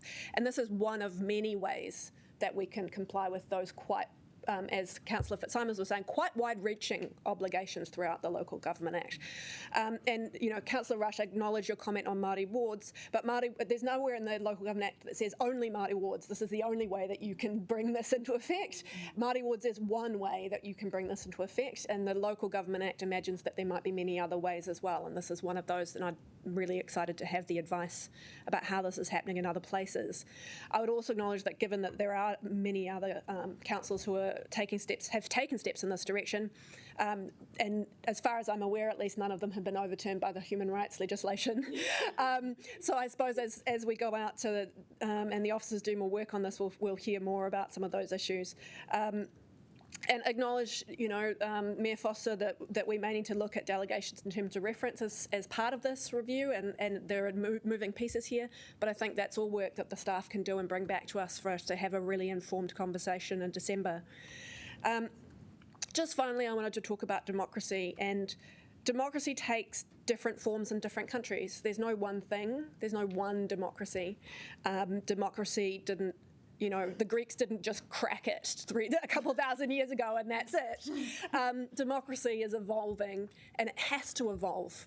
I actually think if we reflect on, you look at the United States at the moment, for example, and they've gotten quite stuck in their 18th century vision of democracy, and it's not serving them very well. Right? So neither did the Founding Fathers crack democracy when they wrote the Declaration of Independence and the Constitution. Democracy has to keep evolving. It has to keep changing. We have to make it fit for purpose. And I think, I absolutely echo Councillor Fitzsimons' comments, which is that democracy in Aotearoa is built on the foundation of the Te Tiriti o Waitangi.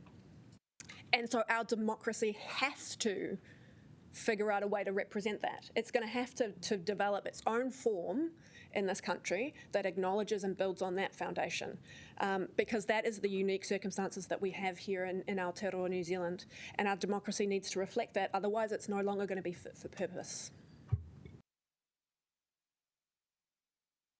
Kia ora. Any others like to speak? Councillor O'Neill. Kia ora, and just to briefly speak in support of this paper, I wanted to touch on a few of the comments and points that Councillor Matthews has raised and some other speakers as well, and to do with the privilege that we have to sit at this table as well, albeit the table's shifted around a wee bit in Wellington, but we still sit with a crest that represents a great deal of history in Wellington, and we've just celebrated the 150 years of our council, but and to note as well that colonisers came to New Zealand just 180 years ago, and what that kind of transfer of power means when we recognise our history as well.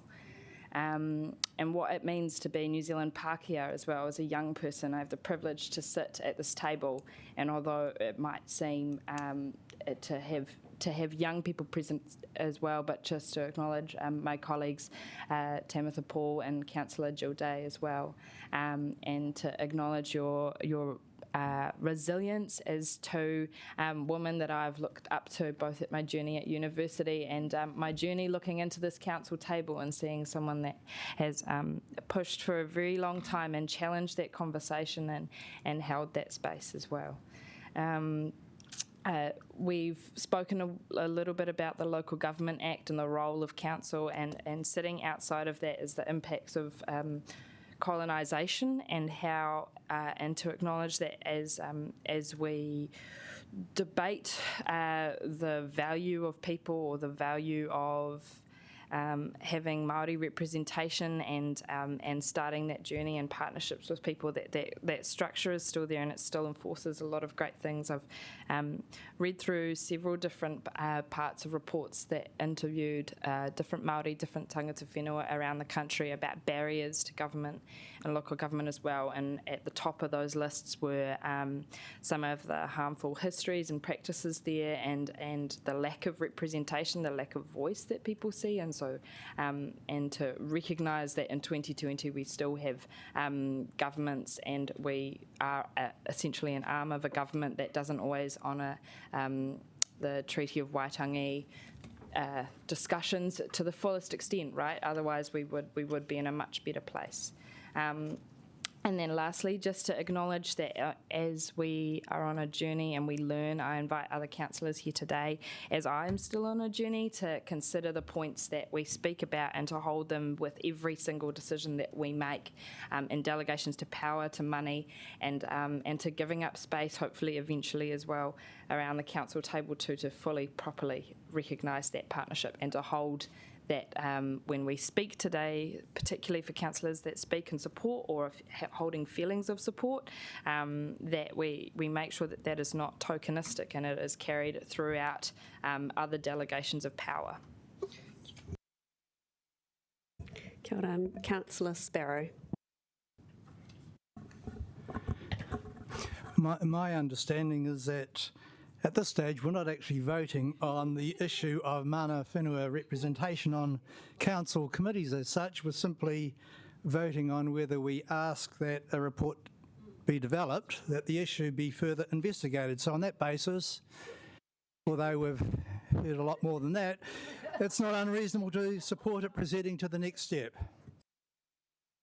Thank you, kia ora. Would anyone else like to speak? Councillor Foon.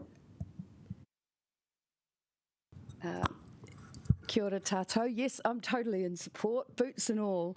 I think just want to acknowledge the work, yes, of you, Councillor Day. You've been absolutely an inspiration in this space, and it's pleasure to work alongside you.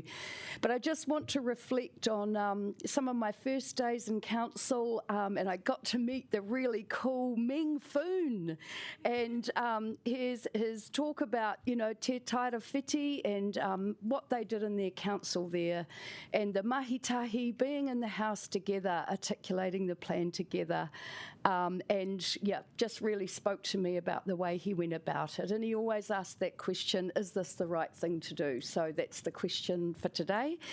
And also just want to acknowledge Te Papa, actually, and we had the team down there talk to us about their modelling of bicultural leadership, and I was very inspired by that too. So I look forward to being super proud of this council and being part of the changes that we hopefully will be able to make, but start with the report, absolutely. Kia ora. Kia ora, Councillor Pennant. Kia ora, and I'd like to start by acknowledging you to Councillor Day and Paul. It must be very difficult to hear some of the counter-arguments and frankly sometimes racist comments, and I'm sorry that you have to hear that because it's a very positive thing. So nothing radical here. In fact, I think it's a unification measure rather than a measure which will encourage disharmony.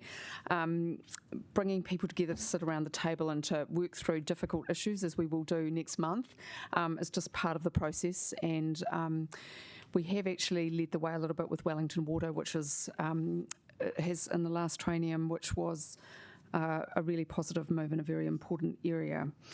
I don't think anyone, Councillor Sparrow, possibly disagree with you about the interpretation of the meaning of this. We are agreeing about a partnership approach and how we're going to do it, and we're agreeing to it. We've just got to figure out the nuts and bolts. So I do speak strongly in support of this as adding rather than taking away. Okay, there's room for everyone. No one's going to get shoved out of the way, and there is a way for Pākehā and Māori and other cultures to have their say. There's lots of good ideas from lots of different places. I like this idea better. It's going to be cheaper and quicker than going through the ward system. And we know, of course, that Māori are competent and will get elected to general wards anyway, and have done so, and will continue to do that. And look, we cannot expect people to continuously give up their time. We're asking a lot of Māori, and they need to be paid properly. And just finally, look, this for me is rooted in meeting our obligations. Māori did not give up tēnā rangatiratanga. They did not give it up, okay? So if they didn't give it up, then there has to be, at every level of government, a way of exercising power. The colonisers, as Councillor Fitzsimons put very beautifully around the level of violence, did a very good job of obliterating culture and power. And now we have to put it back, and it's the only right thing to do. And I remember as a young person challenging my Christian parents about, did we do the right thing? Oh yes, well we tried, but we can always do better. Given that European are based in Christian ideology, and also in the rule of law, there is actually no real option but to vote for this. Actually, you cannot not vote for it. When you sign a treaty, you have to hold your part. It might take a while and it might be difficult, but you've got to do it. And you've got to do the right thing. We are all raised in pretty strict moral codes, depending on wherever we come from, and we need to do the right thing. So thank you again, and it's incredibly positive, and it's going to make a huge difference to Wellington.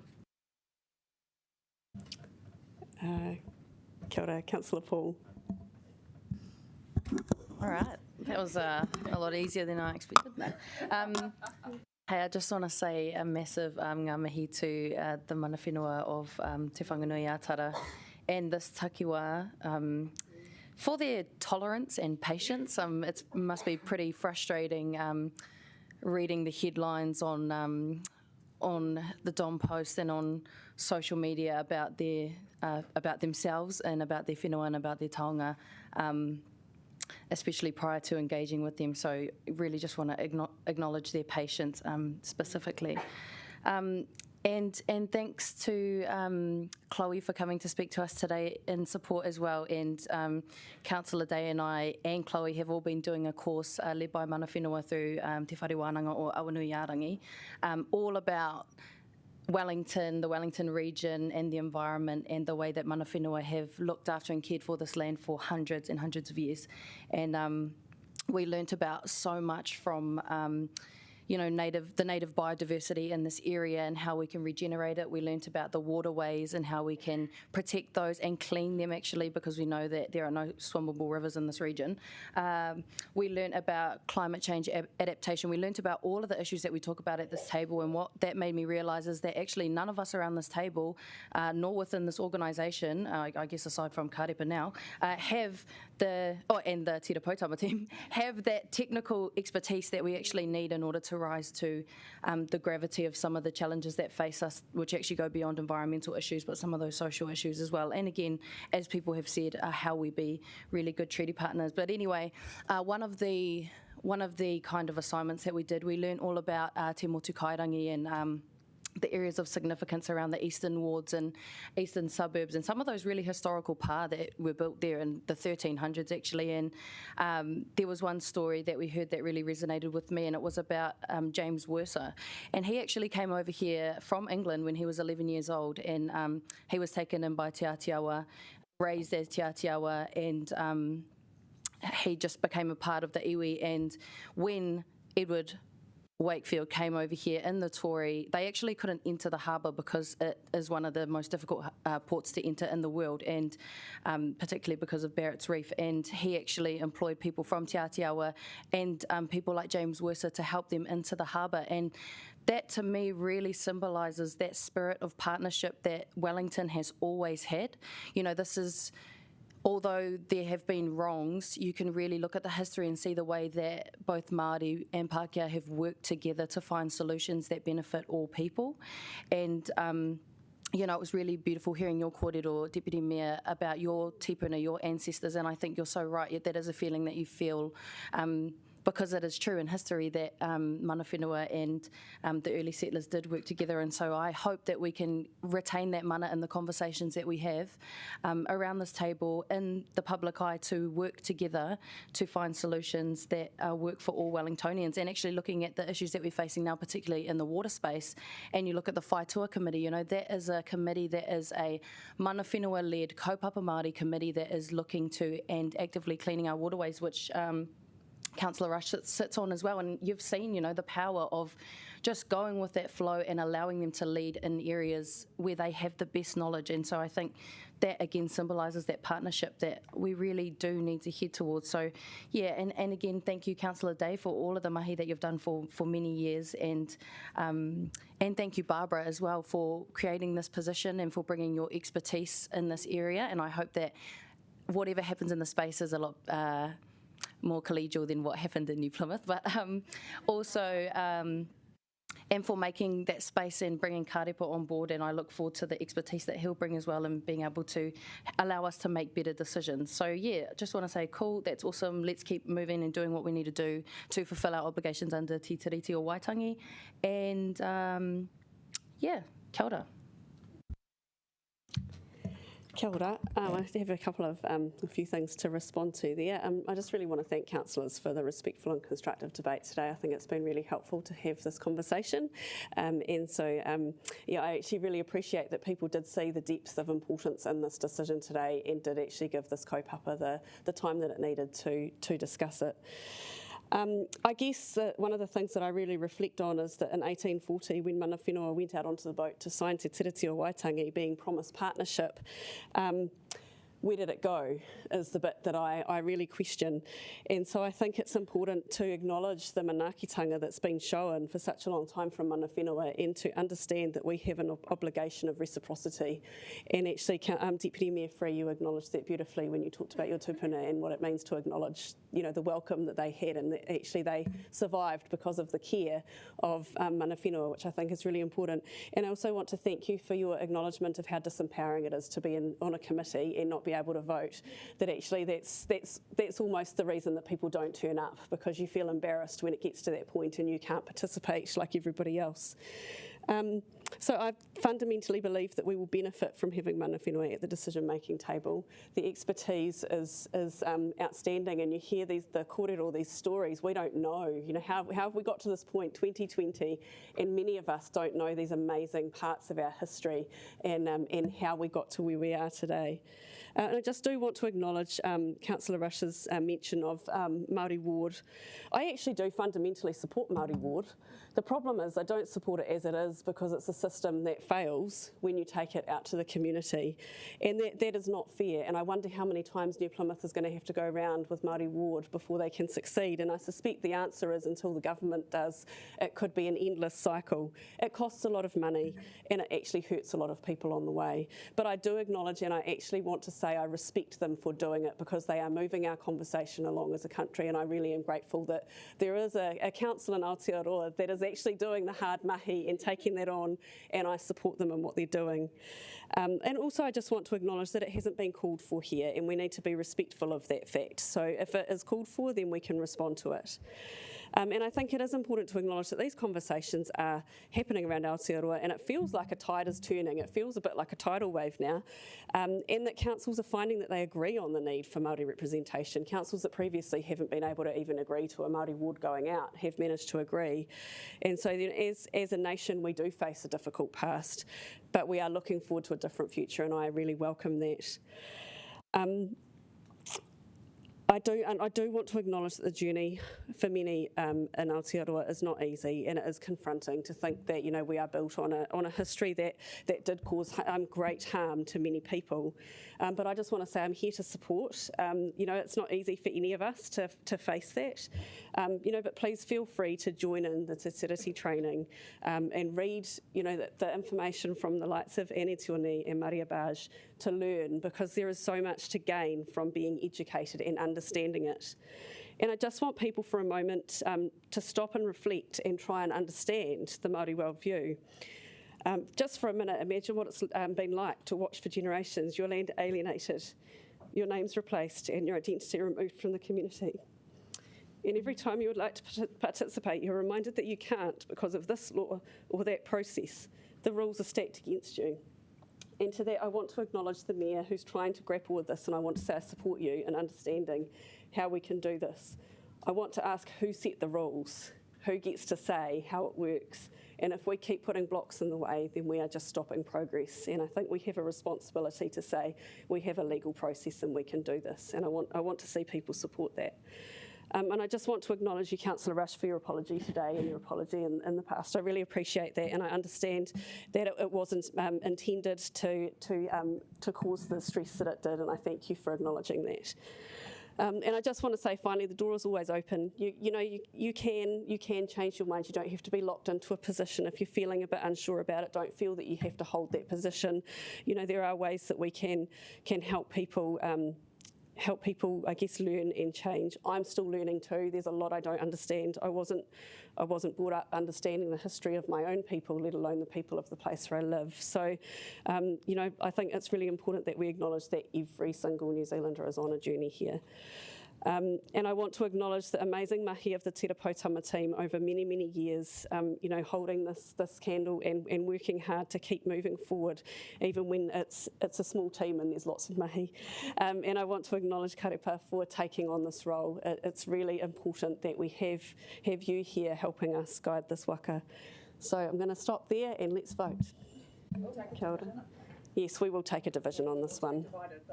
No, we're not divided, but it's just important people understand and know who's.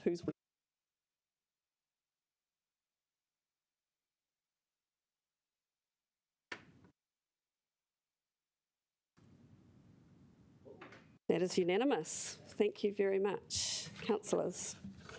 All right, we will move on to item 2.2. This feels very strange just to stop and move on.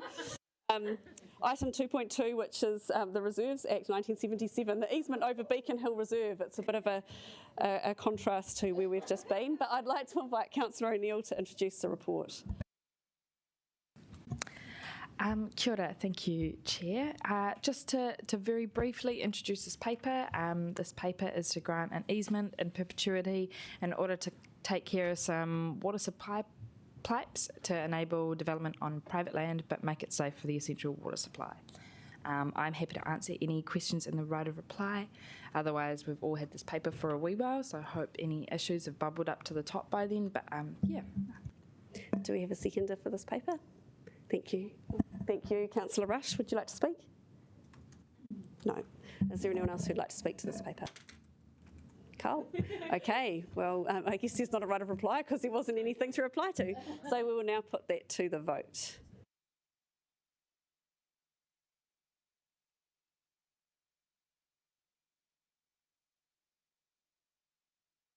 And that is unanimous.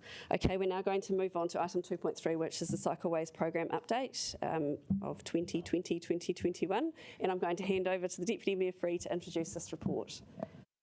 Thank you, Councillor Day. So this paper really is a bit of a stock take on where we've got to and looking at some ways to address some of the cost overruns and scope increases, which have led to a higher than expected budget for a couple of our quite important cycleways.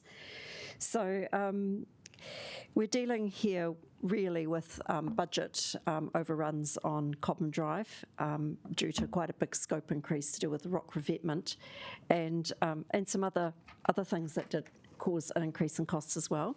And also a cost escalation on Evans Bay Parade, again to do largely with seawalls and a few other things, technical difficulties with some of the construction. I do thank one of our submitters, Jonathan, for his commendation of both these projects, and he described them as world class. And actually they are projects that we can be really thoroughly proud of. And, you know, I do say that even though they have come at a slightly higher cost, I think we have to recognise, and it was a point Jonathan made, that a lot of that's not actually the cycleway, it's the conditions that have been required to actually make the cycleway secure, and in some cases to provide the ecological environment which those environments do deserve. And also we have been in partnership with these projects. So we've been in partnership actually with NZTA, Wakatahi, and also with the Regional Council through their work because it impacts on the marine environment. And all of our partners have been very supportive of the work that's been done and the asset that this is actually going to be to Wellington. But these things have come at a little bit of a cost. And just mentioning the fact that in some ways this shouldn't have been a cost attributed to cycleway and walking projects. There probably should have been costs attributed to seawalls and resilience, but we actually don't have those budgets. We only have $8 million in our seawall budget, and that's clearly not going to be adequate going forwards into the future. So these have had to be accommodated within the cycleway budget. If we hadn't have done this work now, we'd have been looking at possible undermining of the work and having to go back and fix it, and that would have been really destructive of the quality of the cycleway and the finish that we've managed to achieve. So the extra budget is being accommodated through, in the case of Common Drive, the money's actually been spent. So it is a case of working out how that's accommodated for. It's going to be through an adjustment of some of the other project budgets that haven't been spent. And in the case of Evans Bay, we are asking councillors to approve through this paper, actually additional budget to be brought into this year so that work can proceed. We are looking forward to finishing these projects. Common Drive is meant to be finished in November, and ribbon cutting, and the first stage of Evans Bay will also be celebrated at that time. So I have mentioned some of the value of the project. I think we can all see for ourselves that this is going to be something really special for Wellington. I think we can all be proud of the work that's been done.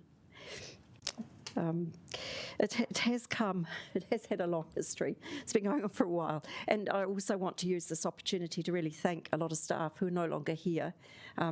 David, Chick, Anna, Paul Barker, and I also want to, and not only them, but the whole team that stood behind them, but I also want to acknowledge the very many parts of our organisation that have picked up this work and carried it on. So Vida, Moana, our excellent work that's been done in the engineering team by Veronica and Letty, who I can see there. There's a lot that's gone on. The people who've actually grown the plants. This has been a project that's involved a huge range of council across many different departments. So it's set out in the paper how we're going to manage the budget overruns. I think it's reasonably clear. There are some quite severe consequences if we don't agree to this. I don't think it would be great to not agree, because it would mean stopping a project and not having it finished. And on the plus side, we so often do end up with underspent capital, and this is something we haven't exactly planned to do, but it's ending up with a great result for Wellington. Jonathan Coppard, when he spoke to us this morning, also challenged us, however, that we can't just take money out of the cycleway budgets from other projects without thinking about the implications for that. And there was a particular challenge around making sure there is money for Newtown Connections and for Island Bay, and I know that that's a subject that's very close to the heart of not just all of us, but particularly our Southern Ward councillors, and actually I'm really committed to making sure we do get on and address that through our LTP provision, and that we are clear and set out a time frame for getting back to that work. So I think that I'll probably leave it there. I don't know how much people are going to want to say about this, but and I need a seconder, and I understand the Mayor's actually going to second. Kia ora, thank you. Would you like to speak now, Mayor Foster? Kia ora.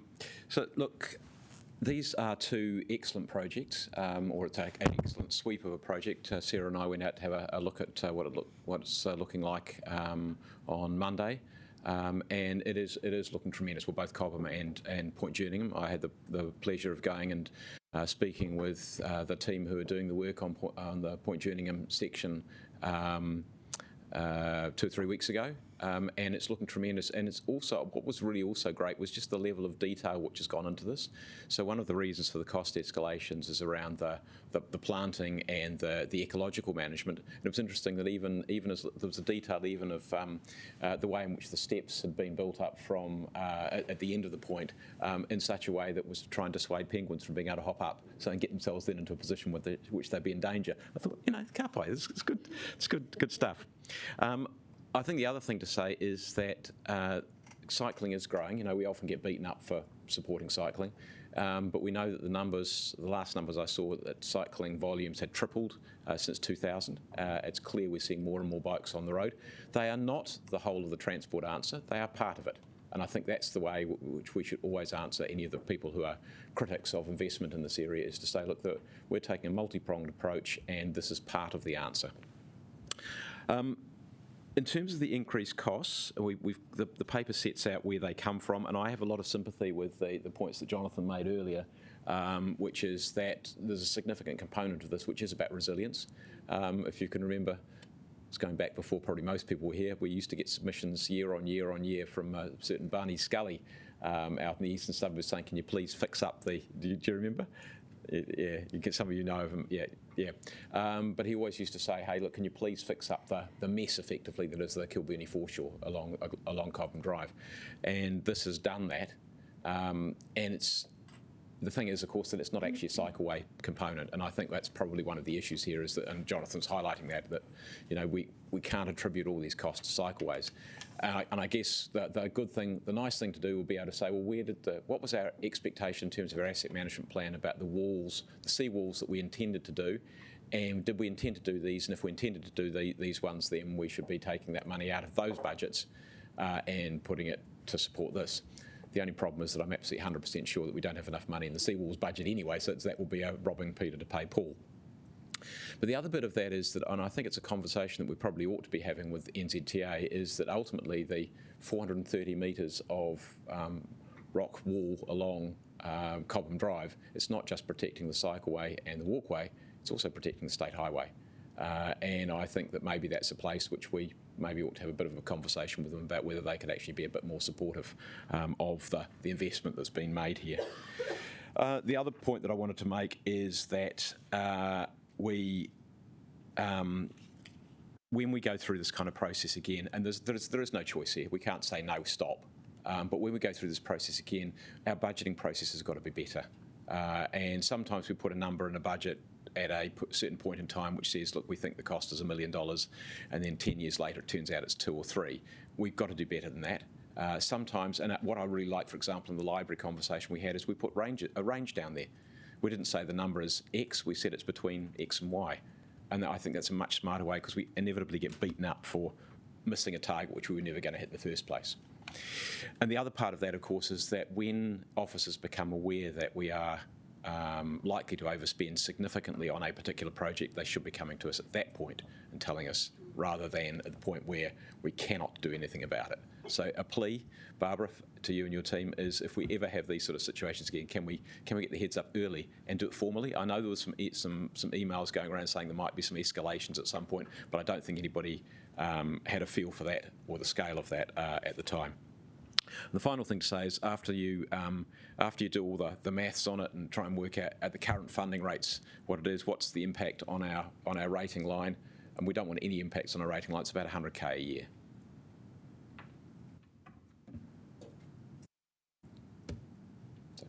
Was that you finished? That was very abrupt. I was expecting another point. Okay, Councillor Whenua, I understand that you have an amendment that you'd like to put forward. And would you like to speak to the substantive at the same time, or do you want to just do your amendment? Amendment, kia ora. So amendments, there are 2 amendments, and they're both officer supported, and Councillor Fitzsimons will second. I'd like to start by acknowledging the work of our team. I know that there's a lot of pressure going on there, and that there is a whole picture that needs to be considered. I want to also, I'm excited about the new cycleways, so very excited, haven't had a go yet, but really keen on that. So looking forward to riding with you, Sarah. Councillor Free, sorry. And I want to acknowledge Jonathan. Thank you for coming in this morning and taking us down a reflective journey on what we have achieved and maybe what we really need to achieve. And for bringing up that 31% of us who really would like to cycle and remembering those figures. And I'd also like to acknowledge we haven't updated our Bike There website yet for September, but in August there were 239,000 cycle rides that were recorded. That is just what was recorded in Wellington. So the amendment that I'm bringing this morning is actually really about communication, and I think I just want to acknowledge that we did go out to the community and for the Newtown Southern Connections project in 2018, and quite rightly the community are asking where we are at. And so what I really want to do, obviously if we did, we would be saying, but we don't know, but as soon as we do, this is what this amendment is about, that we will update the Newtown Connections website as soon as we have the direction from Let's Get Welly Moving. Now, and this is where I'd like to talk about partnership. And partnership involves a lot of patience. And right now, I will say, I am drawing deeply on my patience. And so I really ask those that are working with the Let's Get Welly Moving team to acknowledge that we really need these changes. Our community are asking for them. But actually, just on a personal note, I am coming home too many times. I do not call myself a cyclist. I ride my bike to work every day and home. I have made that decision for my own well-being, but for the well-being of my planet. And as Councillor Rush knows, I used to be an HQ Holden driver, and I loved every moment of it. But I made that change. But I am getting home too often and saying to my dear husband, I had another near miss today. Now, I've never brought that up at this table, but just recently I am saying that. And that is why my patience is starting to be tested. I do not feel like I'm in a position to celebrate Bike Month. And so these are the kind, and as a councillor, I feel like I should be holding the flag for that. So I'm putting out a call. Please, can we hurry up? Kia ora. Thank you. Kia ora. Do you have a seconder for this amendment? Councillor Fitzsimons. Yeah, I just want to reiterate a lot of the points that Councillor Foon has made and thank her for her commitment to Cycleways, but also for the energy that she's brought to this, because I started as a councillor in 2017, just after this council had made a decision about the future of the Island Bay Cycleway, and I was like, great, that's all going to be implemented, that's going to be fantastic. I'm really going to try and be a positive voice and a positive force in the Island Bay community and try and rebuild some of the trust between the council and the community. How naive was I? And it's just so frustrating how slow any progress is. And I do think that while Island Bay remains unresolved, this council's social licence on building more cycleways is severely compromised. And I want to see the Island Bay cycleway fixed quickly. There's a decision on the books of this council. There seems to have been some miscommunication between NZTA and the council. I'm not sure that it does anyone any good to unpick that. But I do want to acknowledge the leadership of Regan Dooley, who actually has been so committed to raising the Island Bay Cycleway, both with our officers and with NZTA, and through that has actually uncovered this miscommunication between NZTA and the council about the future of the Island Bay Cycleway. So I'm hoping that by supporting this amendment from Councillor Foon to ask officers to contact Waka Kotahi seeking funding for the Island Bay Cycleway as soon as possible, it might just give our officers the kind of mandate they need to go to NZTA and say, look, our council's getting sick of this. Our councillors have sent us with this message to sort this out. So rather than kind of trawl through whose fault it is that there's a miscommunication around funding of the Island Bay Cycleway, what I want to do is get it back on track as soon as possible and see that 2017 decision implemented. And I'm hopeful that this amendment will give our officers a really clear mandate to go and do that with NZTA. And please, if there is any problems, if there is problems with NZTA, NZTA say they don't want to fund it or there's any issues with it, please come, please engage with us as councillors, because we may need to go to the new Minister of Transport, whoever they may be in the new government, and just get this moved on, because everybody has an interest in us rebuilding our legitimacy and mandate for cycleways around Wellington. But while Island Bay remains unresolved, to me that's severely compromised. Councillor Young. Just so very briefly, I know more about the Island Bay Cycleway than really probably anyone around this table, having done 2 notices of motion to try and stop it, as Councillor Wolf will remember because he changed his vote, as I like to remind him.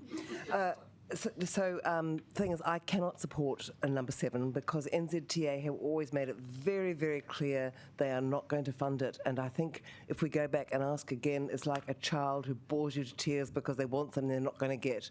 And I think we have to just grow up and realise we made a huge mistake with the Island Bay Cycleway. It's our problem to fix, and we shouldn't be going back saying, please, can you help us again? We need the NZTA to help us with many other things, and I think we need to stop becoming a bore about this with them and focus on areas where we can work together. So I won't be supporting number 7, and I'd like the items to be taken separately, please. Thank you. Councillor Rush.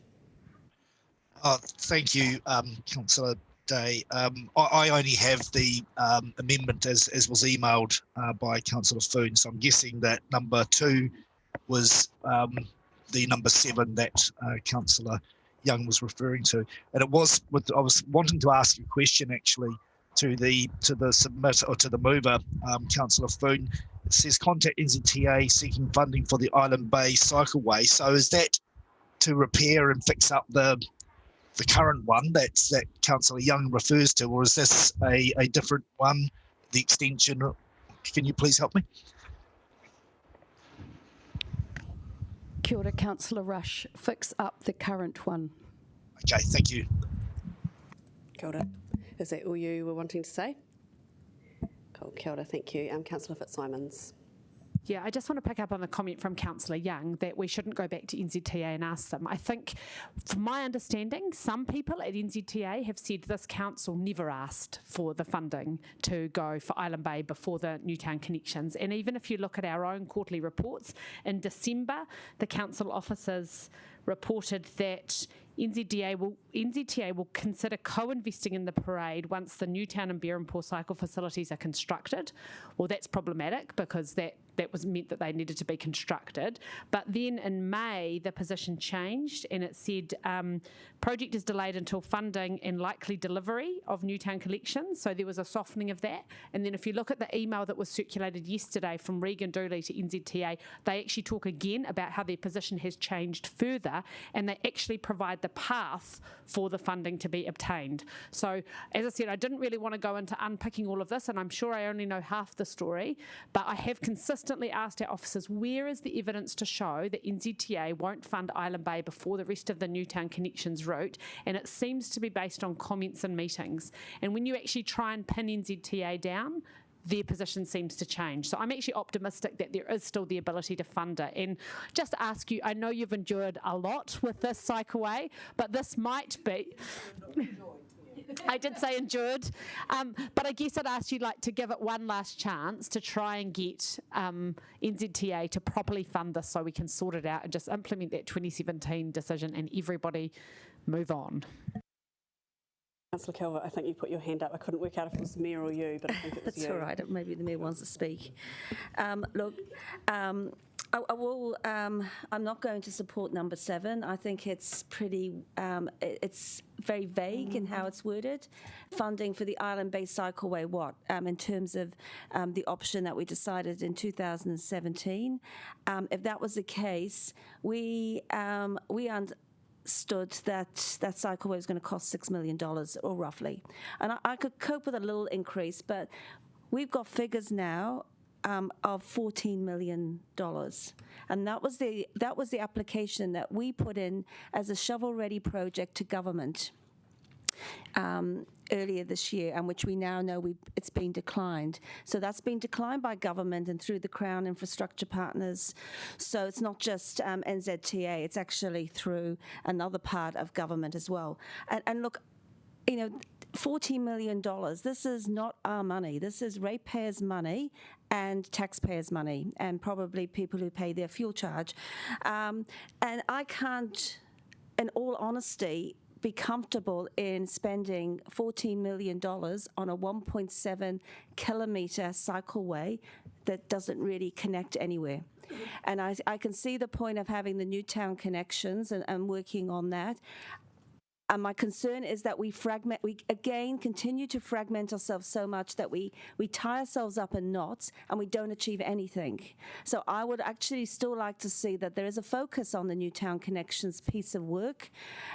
Island Bay is what it is, but we need to see what we can do within our envelope of money to improve the road, because it's continually a monument to this council's inability to deliver anything. And so I really want it resolved, but I do not want to see $14 million spent on a 1.7 kilometre cycleway. I know there's a bit of beautification of the town centre, but, you know, I look at Karori, I look at Tawa town centres, they got $1 million roughly to upgrade their town centres, and they're bigger areas than Island Bay Village. So I think we've got to put into perspective here, and so I will not be supporting amendment number 7. I'm just going to, with the leave of the meeting, Councillor Funa's asked if we can change it to the parade upgrade, just to make it clear as to what it means. Thank you. The Island Bay Parade upgrade, otherwise it could be a different parade. It could be Oriental Parade. Councillor Wolf. Okay, I agree with the sentiments that have come around the table completely. The social licence to be able to go ahead and do future cycleways, Councillor Fitzsimons, is something that's really valid. I was the only one that actually voted against the Island Bay Cycleway, Councillor Young. It was, anyhow, it was done on the grounds of safety. The majority, my decision was based around safety. I don't believe that if we continue on with the cycleway which was the Mayor's compromise, that it will be ultimately safe. The other aspects are that Councillor Calvert's quite right. 14.5 million. That's a big wad of money. We need to find some other solutions, and I do believe that we do need to talk to NZTA in respect of other options, not the option that was passed on the 27th of September 2017. I believe that option, I still firmly believe, was completely unsafe. Kia ora, Councillor O'Neill. Kia ora, Chair. Is it appropriate that I speak to the substantive as well? Is that okay? Yes, you can speak to both. Cool.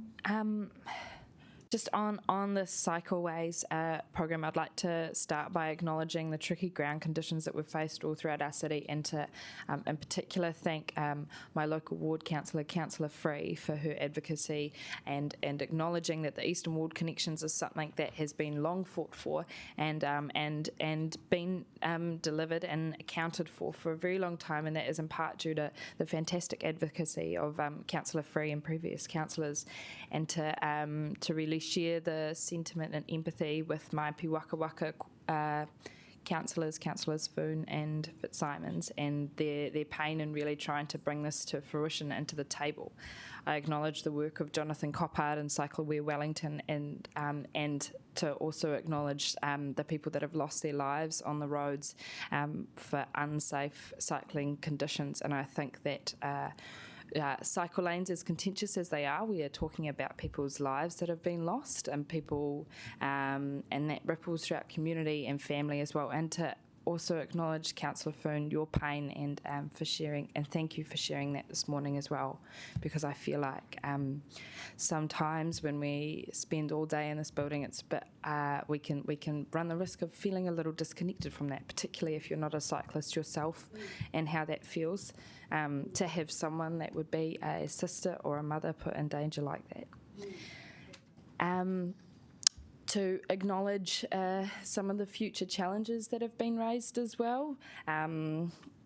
and I believe I'm trying to pronounce this word.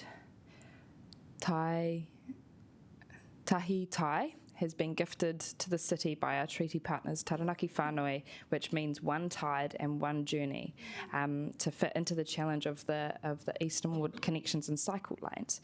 But that seemingly fits with the next line that I have from officers, which is the very real erosion rate of 1 to 2 metres every 10 years, lapping up around the shores and many of our coastal cycle lanes as well, and how important it is to protect some of our fantastic mokomoko and little blue penguins as well, and to note as well the story of there was a press release that came out a few months ago that spoke of a very valuable specially trained sniffer dog that wakes all the penguins up in the morning before we start work on Cobham Drive and just checks that the little blue penguins are safe.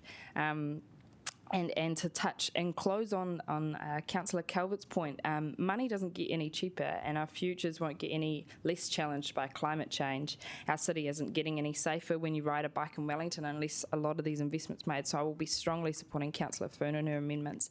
And as a signal to sort of speak through the different values weave through this document and the different histories and advocacy that we've had in Wellington, I think it's a great privilege and also a great challenge that we need to continue supporting our councillors and the Pi Waka Waka Ward to get this delivered for Wellington. Kia ora, we've got a bit of a speaking list, so I'll just put Deputy Mayor on, Deputy Mayor as well. Councillor Matthews. Kia ora koutou. I'm speaking in support of these amendments. As a newish councillor, I still can't believe how much time and energy has been expended on the Island Bay Cycleway in terms of all of the magnitude of decisions that we have in front of us. And so I support these amendments that we should just get on with it. And in current parlance, normalise building safe cycling infrastructure more quickly. And I also want to pay tribute and I often think about things that Regan Dooley has said about leadership, and that we should be signalling to our city that we are going to keep on creating more safe, low carbon transport options for them. And it's our core business to do it, and let's do it. Kia ora, I'm going to speak quickly, and I also support these amendments, and I thank Councillor Foon for bringing them forward. I'm just sitting here reflecting very much like Councillor Matthews about how much time has been taken talking about Island Bay Cycleway. Actually, every time a paper comes about cycleways, I think we end up with a debate about Island Bay Cycleway in there. So I actually really want to echo what Councillor Fitzsimons said. We need to earn back, if you have licences for things, we don't have to have a licence to ride a bike, but I want to earn back our licence to be able to move on and build more cycleways, so we need to get this Island Bay Cycleway sorted out. And I actually think other councillors have referred to the cost in comparison with other communities having upgrades. This is a particularly unique situation, and actually this is the cost that we pay when we delay and we don't do things, and we make it much harder for ourselves. So I think we need to acknowledge that it's going to be expensive, and I also totally support conversations happening with NZTA to see if we can accelerate this and make sure that we've got the funding for it. So I thank you again, Councillor Foon, for bringing this amendment. Mayor Foster. Look, I wanted to ask a question if I can. In part it's a meaning of the motion question, and in part it's a question of the officers, and the officers have accepted this. So we've got recommendation 4, which talks about progressing planning for the Island Bay project this financial year. And then we've got we've got a seek funding, and we've had lots of comments about it, and this is what get on with it. I guess my question is, what is it now? Because we've got so many different potential versions there. We had something which started at 6 million, is now 14. So I guess my question is, what is the process that officers are expecting to go through on this? And I wouldn't have raised this had we not got the amendment. And then to Councillor Foon, is your intention that we go to speak to Waka Kotahi once we've worked out what it is, or rather than before we worked out what it is? Right. Well, so you're saying it's a 27 decision, which is not what Laurie's saying. And that's why I'm trying to understand what it is that we're actually saying we want to go to. What are we going to the Transport Agency to say? We want you to get on with what and fund what? Let's hear from Vita. And when are we going to say it? Yep, so we have proposed with this and had through Barbara's delegation that we'll bring forward some funding to progress this piece of cycle infrastructure and the solution for the parade upgrade. What we're proposing to do is go in and look at the different options, including the approved project, but also look at what could we do within the 6 million that is actually assigned for this in our budgets. And we will then also talk to Whakatohi around what, if there is an option for funding. So that is in the 7, that when we know which option you would prefer to go forward with, we will then approach Whakatohi around if they're prepared to fund 51% of that. As soon as possible. Okay, so what we're reading is that as soon as possible is once we've done that work to identify what the preferred solution is, then we go and do it. See, I'm getting shaking of head there and a nodding of head. I mean, I can here, talk about. I can comment on what I think. I mean, if you want. But it's what I'm asking the mover of the motion what she intends and officers what they intend, and that's what I'm. That's why I suddenly picked up that actually we're thinking different things. We might just take a pause so that our 2 local ward councillors can have a conversation together, because I don't want it to crystal clear what 7 actually. So just hang by the table and we'll let that work out.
It has. So we're going to... It's getting up to dollars. Okay, stop. We're going to move on now. I think the conversation has been had and we're going to leave it as it is. So we are over to Councillor Condi.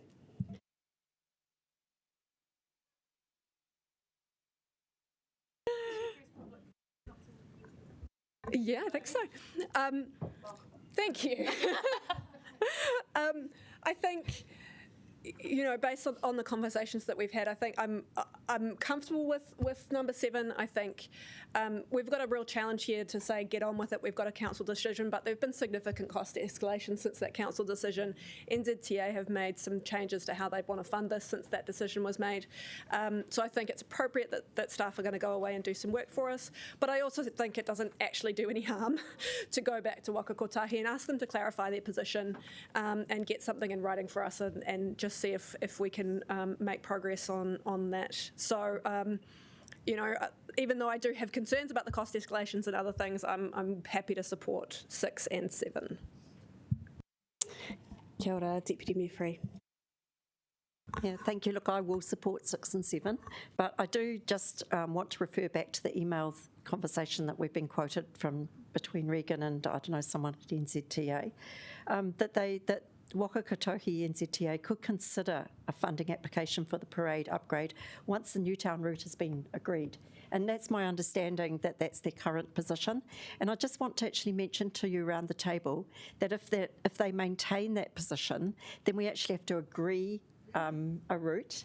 And that agreeing that route will be challenging which we just need to make sure that we actually realise it's going to take some political courage because there's quite a lot of car parking that will need to come out to agree any kind of cycle route through Newtown. And I'm up for it, but I'm just saying, you know, just you know, brace yourselves. There's going to be some backlash. But I do agree that it's worth, because lots of things change over time and we are having an election, there'll be new people, there'll be a new sense of direction there inevitably, whatever happens, even if it's the same kind of government back again, there'll be a new sense of direction. So I think it's worth a conversation. Again, as Councillor Condi made the point the other day, it's quite good to know what we're asking for. So I think it's all right to ask the officers to go there, but they need to do the work too, and we need to be in agreement that they're asking for something that that we all just need to be on the same page. What are we asking for? And then we'll get their answer, and then we move on from there. It has been a long time on Island Bay. I like to think. I don't necessarily agree about the social licence. I think we actually do have social licence to continue doing cycleways, and we have shown that. But I do agree that there's unfinished business there, and it's time that we got back to it, did what we need to do, and finally move on. It has been a long time, and I also do agree it's unsafe. The whole southern corridor is really unsafe. It's much scarier than anything I face in the eastern suburbs getting to work. And my husband used to come home saying that he'd only had people try to kill him 2 times today. Or once, you know. No, on the road. On the road when he was on his bike. Let's just hold off calling out councillors. We're going to try and speed up things a little bit. Mayor Foster. Just trying to recall one situation having gone down with a couple of, actually there were overseas people, when we had overseas people, who, and we went deliberately, cycled to Island Bay, cycled the cycle. I think they're fantastic. We nearly got wiped out by a bus on Taranaki Street on the way back. So it's like going, well, actually, where was the risk? It was much closer into town. Look, I understand what you're trying to do with this. The way it was couched originally, I had understood it being, say, well, officers are going to go away and do some planning on the basis that we don't expect the current proposal to be the one that we actually proceed with, but we're still going to ask Waka Kotahi for funding for what was approved 3 years ago. Look, we can ask. I think, frankly, we're whistling in the wind. I don't think they'll. If basically we say, can you formalise your position? Can you formalise your rejection of funding for 14 million? Then, I think that's probably realistically what we're actually asking. I see the wink there. So by all means ask, but please don't make ourselves look stupid in asking for something which we're unlikely to get. And I think we unfortunately, I think we are going to have to go back to that community and have another conversation about what is the best option going forward for the cycleway. Whether it was ever a realistic price or not. If it wasn't a realistic price, we shouldn't have put it in there at 6. We should have put it in there at a more realistic one. I think there was a thought it was going to be 8 at the time. And of course, the thing will be if they came back and said, "Yeah, we'll give you 50%." We haven't got our 50% to fund either. So, yeah, by all means, we can go and have the conversation about formalising it. But I don't really think they're going to say. I don't think they're going to be saying yes. I think we've got to go back and have the conversation. All right, Councillor Foon, would you like a right of reply? It's gone all around the place. Well, kia ora tātou, and yeah, well, welcome to that little debate. So, look, I'm just going to me, these are really practical steps to take. So I'm going to ask you if you would like to see the Island Parade upgrade and we go and talk to NZTA about it, please vote for this amendment. Councillor Wolfe, if you would like us to talk to NZTA, please vote for it. It's not going to hurt and it's going to give us a steer on the next steps. Kia ora, and that's it from me. Kia ora. So we're going to put this as the amendment that we're putting to the vote. There's 2 and we're going to take them separately as requested by Councillor Young. So we're going to start with number 6. So please vote accordingly.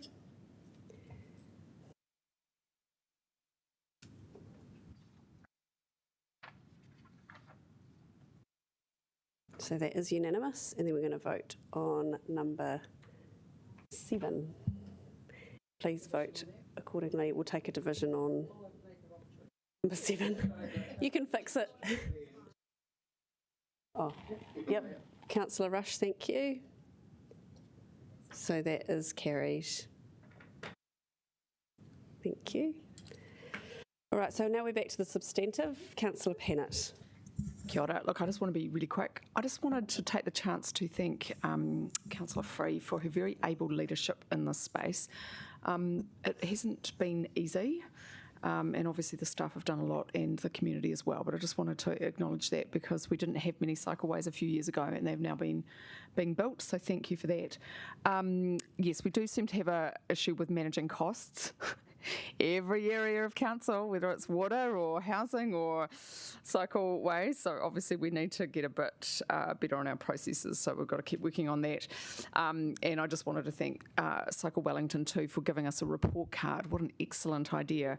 Obviously we do still have some room for improvement, and particularly the Thorndon Quay cycleway is something I'd like to vote on this triennium.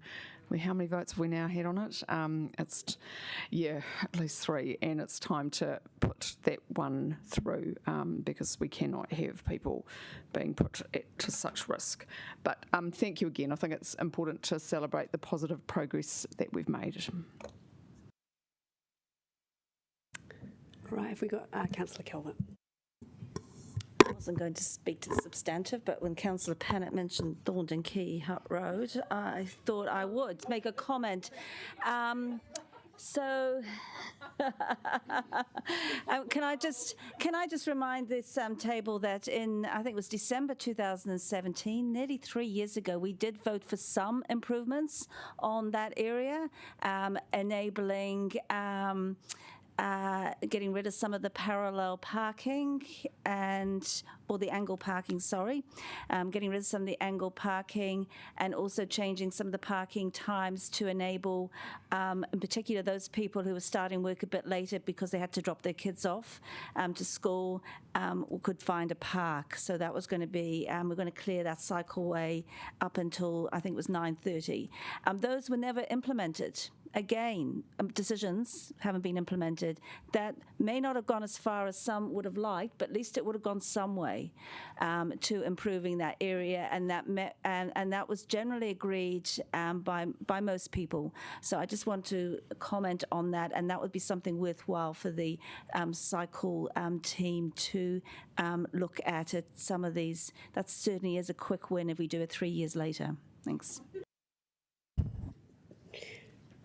Councillor Rush. Thanks, Madam Chair. I will support this, but I echo the concerns of others about the cost overrun, and we need to get some more rigour around all this and understand from the outset where the costs and the risks of overruns are. I also have grave concerns about the utility of these cycleways. So magnificent as they are around Point Jerningham, I had a phone call yesterday from a former MP who said as he drove around there admiring it, he found all the cyclists were using the road. And what I suspect will happen actually is it'll be an excellent amenity, I suppose, for families and so forth, but not for the commuters, which is really, I thought, would be the target sort of recipients of this facility.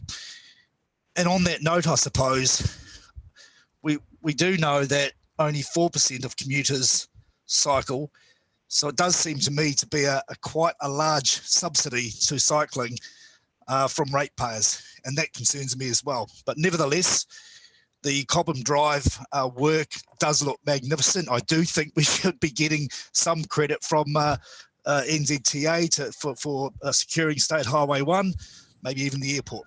But anyway, those are my comments. Thanks. Is there any other comment or debate? Councillor Condi.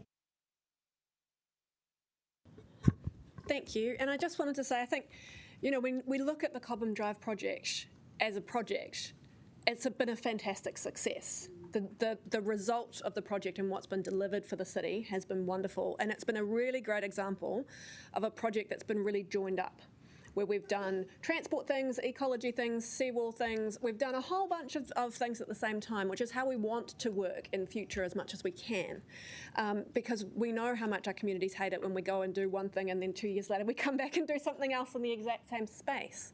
So this is a great example of us. We've gone into this space and we've done a whole bunch of upgrades that are connected all at the same time. What we are going to have to think about going forward is how we fund projects that are joined up and how we budget for them in our own budgets. Because I think, you know, Jonathan, you've brought a perfectly legitimate point, which is that we've done this great, amazing joined up project, but quite a bit of that money is just coming out of the Cycleways budget. But we've done a lot of stuff here. We've done some work on the seawall, we've done some ecology, we've done some placemaking and planting and street furniture, we've improved the pedestrian access, and we've built a cycleway facility through there. So I think it's a challenge for us going forward as we look at the long-term plan and how we're budgeting over the next 3 years about how do we think about if we're trying to do more of these joined up projects, we need to think about how we get that working on the financial side for us behind the scenes. And I think I just wanted to talk particularly about seawalls, which is where the main cost overrun on this project has come from. I think it would do a great disservice to Cycleways if the story that came out of this is the Cycleway project went over budget, because it's not the Cycleway part of this project that has had its costs escalate.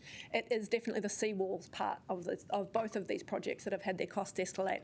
And some of that is because when we've gone in and actually started digging, we've found that the ground conditions were much worse than we expected, despite having done pre-testing.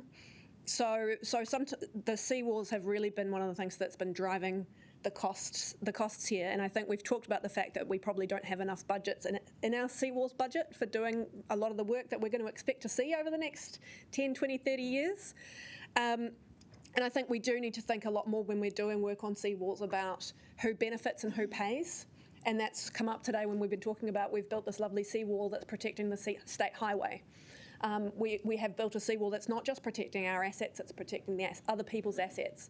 And I think when it comes to seawalls, we're going to have to do a lot of thinking about how we fund those things, because we need to be getting contributions from those whose assets are also protected by our seawalls to make sure that we can actually deliver that infrastructure.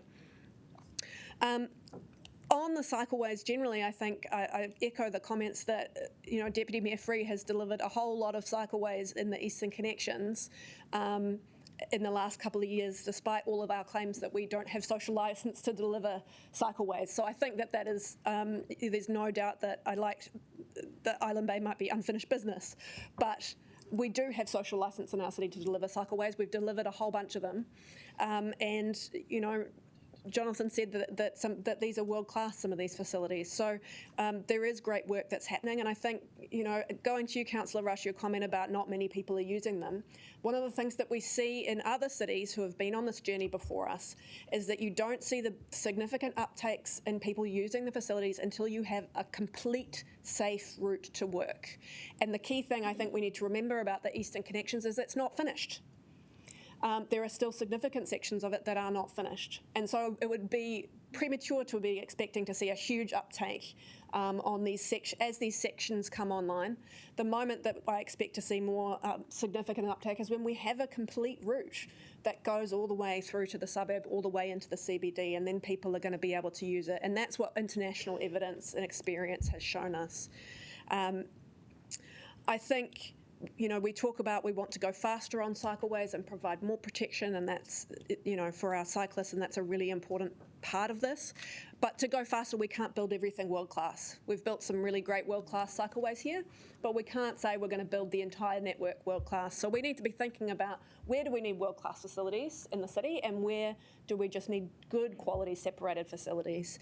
And I think I wanted to talk about the Innovating Streets program as an important part of that, because Innovating Streets is really a new way of working where we go out to the community, we co-design with the community, we try to work hopefully within the space that we have on our streets about how we're going to use it better, and that we actually, the changes that go in are temporary in the sense that we can change them as we go. So we will continue to co-design even after we've introduced some of these changes in our streets. It's a new way of working for us, but I'm hoping that it'll give us a lot of ideas about how we can actually find ways to go faster on the Cycleways network across the city. And I just want to acknowledge that the work that is going to happen on these Innovating Streets projects is going to be very different to the COVID pop-up work that happened, which happened under, urgency.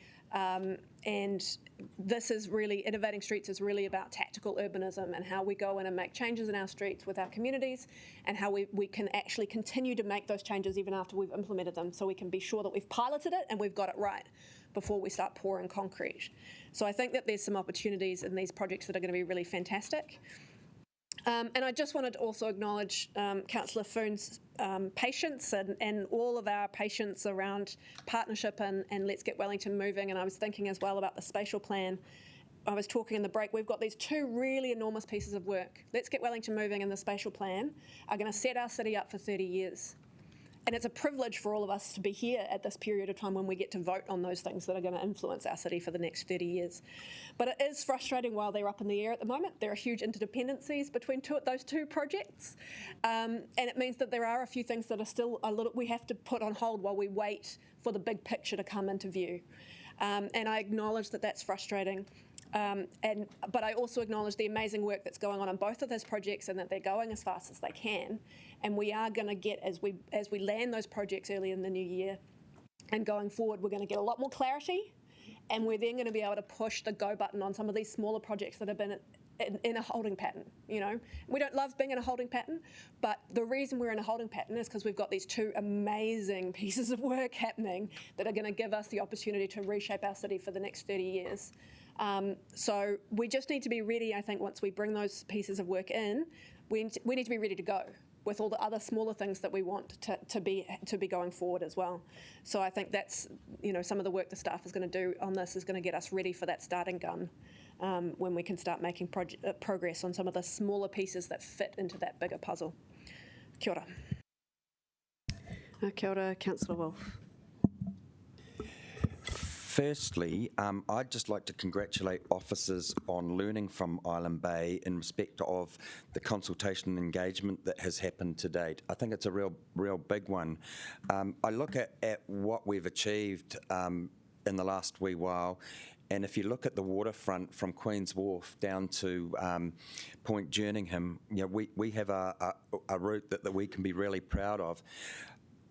Councillor Rush, I understand that there will always be cyclists that will want to use the road, the speed merchants, those that want to commute quickly, but I've actually seen the effects of this new part of the cycleway where families, including young children, start off at Queen's Wharf, they go down to Point Jerningham, and they then turn around and come back, and it's giving them the confidence to be able to take on more arduous routes.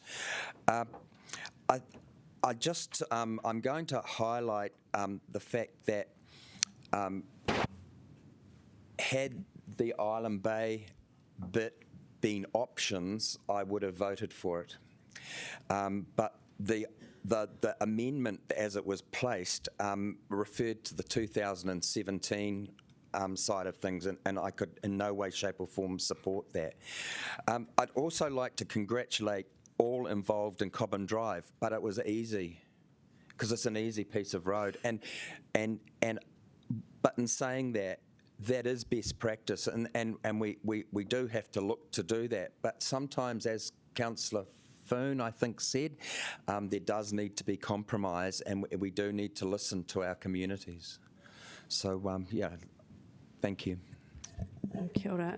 I would also like to just acknowledge the work of our staff on this, and I think it's important to, like Councillor Condi pointed out, to acknowledge that the cost overrun on this is not because of the cycleways, it's because of work that we had to do anyway. We do need to be careful that we don't lose money from our cycleways budget because we have to do this. But I also just want to say, Councillor Rush, when people give you anecdotal little records or notes like that, you have to put it into the wider perspective that they could have been driving past at a time when there was no one else riding around, and actually when you look at it another time of the day, it can be completely different, and also people tend to see what they want to see. So, you know, you notice the things that are proving your point, and I think it's important that we listen to everybody and that we take all evidence on board. And I do agree, Councillor Condi, that a joined up network is where you really start to see the change, and I think it's important to note that the number of people who are cycling at the moment is not insignificant. There are a lot of people who are choosing to get on a bike instead of jumping in their car, and actually if all those people stopped and jumped in a car, then our issues would grow very fast. So I think it's important to note that even though you might think the percentages look low, it is a significant number of people, and the outcomes for those people, if we can make it safe, are fantastic because they are fit and healthy and outside, which is a good thing to do. And I think it's important that to acknowledge that the cost of joining things up does make it a bit more expensive, but it means that we're doing it properly and that we're making it resilient and that we actually get better bang for our buck in that way anyway. And I think, Councillor Free, do you have a right of reply? Thank you. Look, there was a lot said, and I think it was all pretty good, actually. Thank you for your support. I've never underestimated the support I've had around this table and how much that's actually contributed to the success of what we've been able to do. And in that vein, I'd actually thank you for your kind acknowledgements for myself, but I'd also just like to pay a tribute to my colleagues from last triennium, Councillor Calvi-Freeman and Councillor Marsh, who were really, really supportive of this project. Even Councillor Marsh, who wasn't probably naturally inclined to support cycleways at the start, but he actually did see the benefits, and he really, in particular, supported, and I appreciated his support for the Crawford Road cycleway, which is a much underrated great cycleway, and this Great Harbour Way. He was always very good at fighting the corner out with the community and saying that he did support it. And it was Councillor Calvi-Freeman who actually suggested we should get more money for the Point Jerningham route, because otherwise, if we hadn't built out those seawalls, we wouldn't have the amazing result we're looking at. We would have tried to squash it all into the existing space, and it would have actually been a real mistake and a lost opportunity. I agree with everything everyone said about the numbers of people on bikes. I personally rode today, and there were actually more cycles coming in than there were cars. So that's what I saw. Maybe we do just see what we want to see, but that's what I saw. And also, there are a lot of women, and that's what I'm really noticing.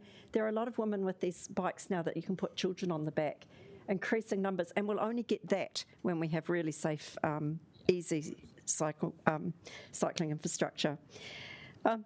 Just to say that I think with Island Bay, I did note again in the email that Reagan has allowed us to see that actually there was something about noting the ideas for reducing costs, if you actually read the whole email.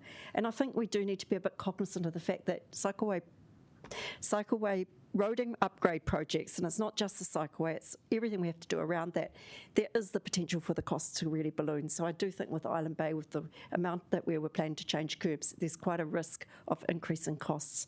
Something if we can find some ways to reduce the costs, I think it's worth looking at that. There's not too much else. Finally, just for the people who were saying we need to get back to Newtown connections, and there's been a lot of money spent in the east, and I, as an Eastern Ward councillor, I'm going to benefit hugely from that because my community love it. But it is time. I think we should defer Miramar. I think we should look to where the benefits are really greater, like southern connections. We should actually get out to the west. We should get up to the north. We do need to start doing things smarter and quicker. I look at something like Rugby Street, it's just hip posts. We can do more of that, and we can start to build this really connected citywide infrastructure that we know people really want. Thank you. Let's vote. Kia ora. So would you like a division on this one? Okay, we'll take a division.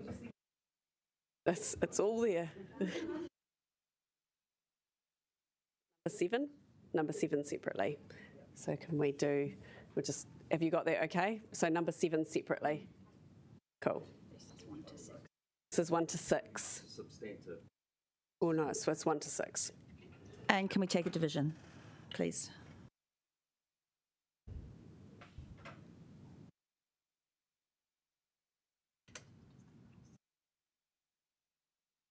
That's carried unanimously, and now we will do number 7, and we'll take a division.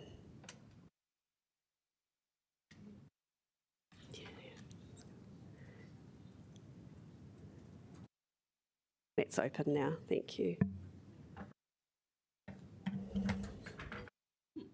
What's that? They can see him from over there, so it's good.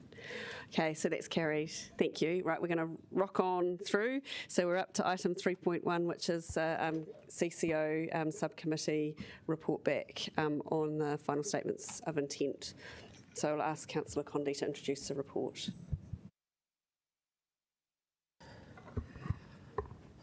All right, kia ora team. I'm not going to take offence at the gallery clearing out as I come on to speak.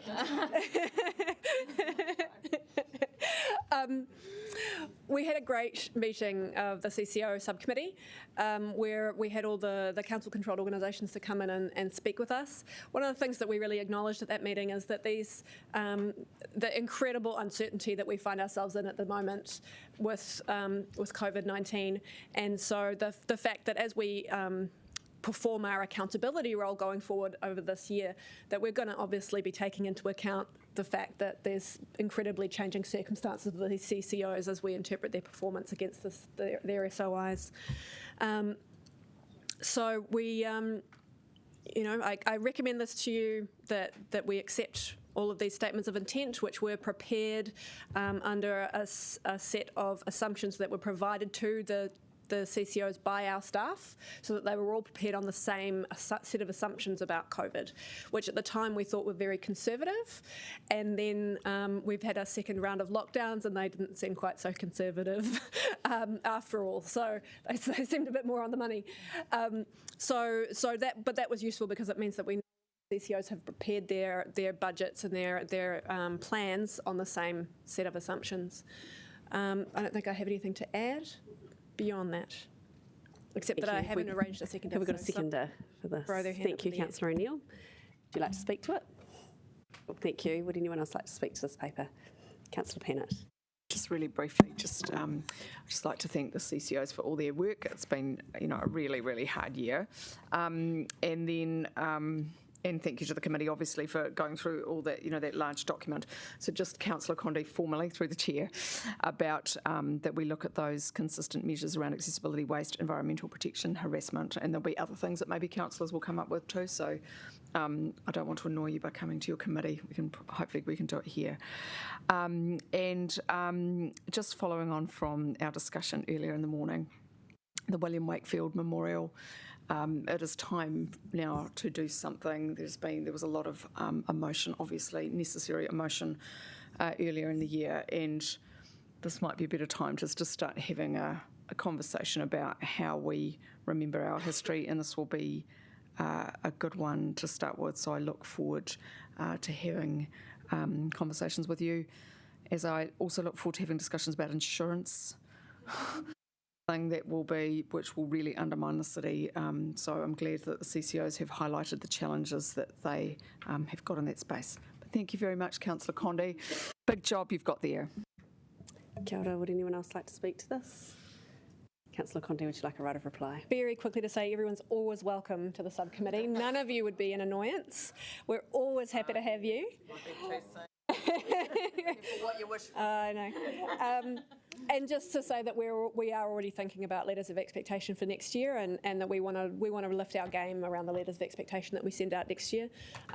So that is useful feedback, and we're going to be working on that as we go forward. Kia ora. Okay, let's vote. So voting is open. Thank you. Yeah.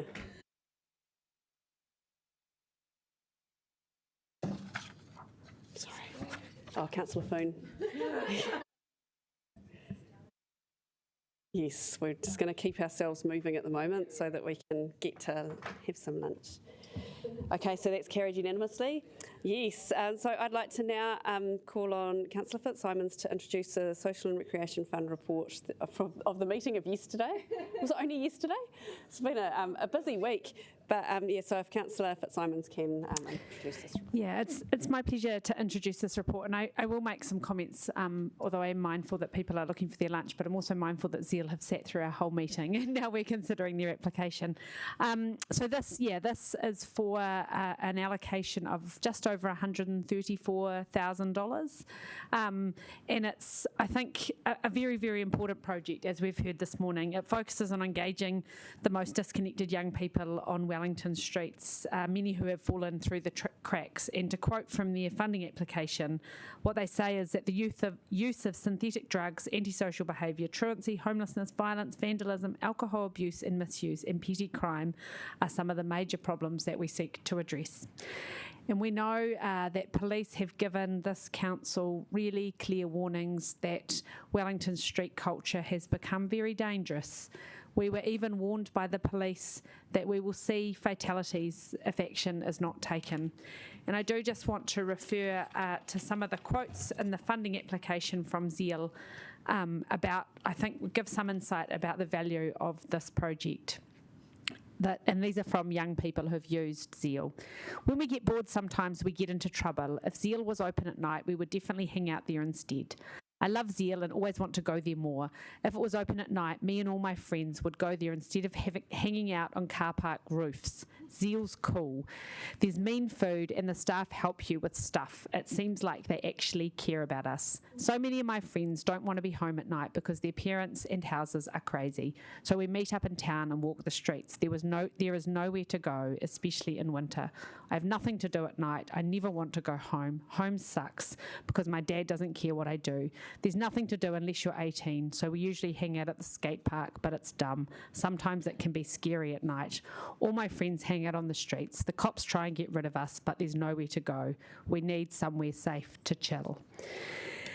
And I think these quotes give a real insight into a gap in our city and also the value of what this grant will be able to deliver. And it is really an attempt from this council to send a message of support and constructive support in the form of money to address the safety of young people in Wellington. It is going to give young people somewhere to be safe, connect with other young people and to be supported. And I think it's a very special thing about Zeal, and it's really testament to the work of Brittany, but also all the youth workers and people who go there, that it is a place where young people feel safe, they feel welcome, they feel at home and they feel supported. And I'd just like to commend you for your collaboration with the police, with Take 10 and with other agencies, because I think we all know that addressing the problems in our city is very challenging. There is obviously much more we need to do in Wellington to make our city attractive and safe for everybody, especially young people. And I think young people do deserve better from our city, and it's in everyone's interests that we approve this grant and ask Zeal to continue doing the very important work they're doing. Thank you. Kia ora, and seconding Councillor Paul. Kia ora, and thanks so much for your patience, Brittany and Hayley. I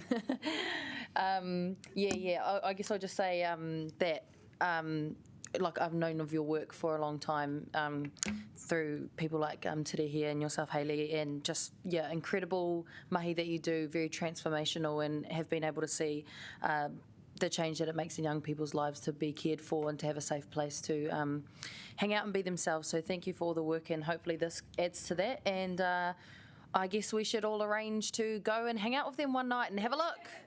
So that's pretty much it. And all I'll say is also it's only till 10:30. I'm sure you can all stay up till 10:30. And then we'll go to take 10 afterwards. No, not at all. And I guess the only thing is that thanks everyone who supported a social strategy to be created this triennium, which will address our youth strategy here in Te Whanganui Atara, make sure that we've got a good strategy on how young people can feel like Wellington is a cool place to live, where they have a purpose and sense of belonging. So looking forward to developing that with you guys and with other people like Take 10 and stuff. And cool, looking forward to us coming and hanging out. We'll talk about that. Councillor Foon. Kia ora, just a few words in support of this. I just really want to thank Brittany and Jack, Josie, Piper, and sorry, what was your name? Hayley, for coming in and really, and To, and for just sharing your experiences with us. It's never just on paper, you never get the sense of what it is like for you. And actually, just you are people we want to invest in.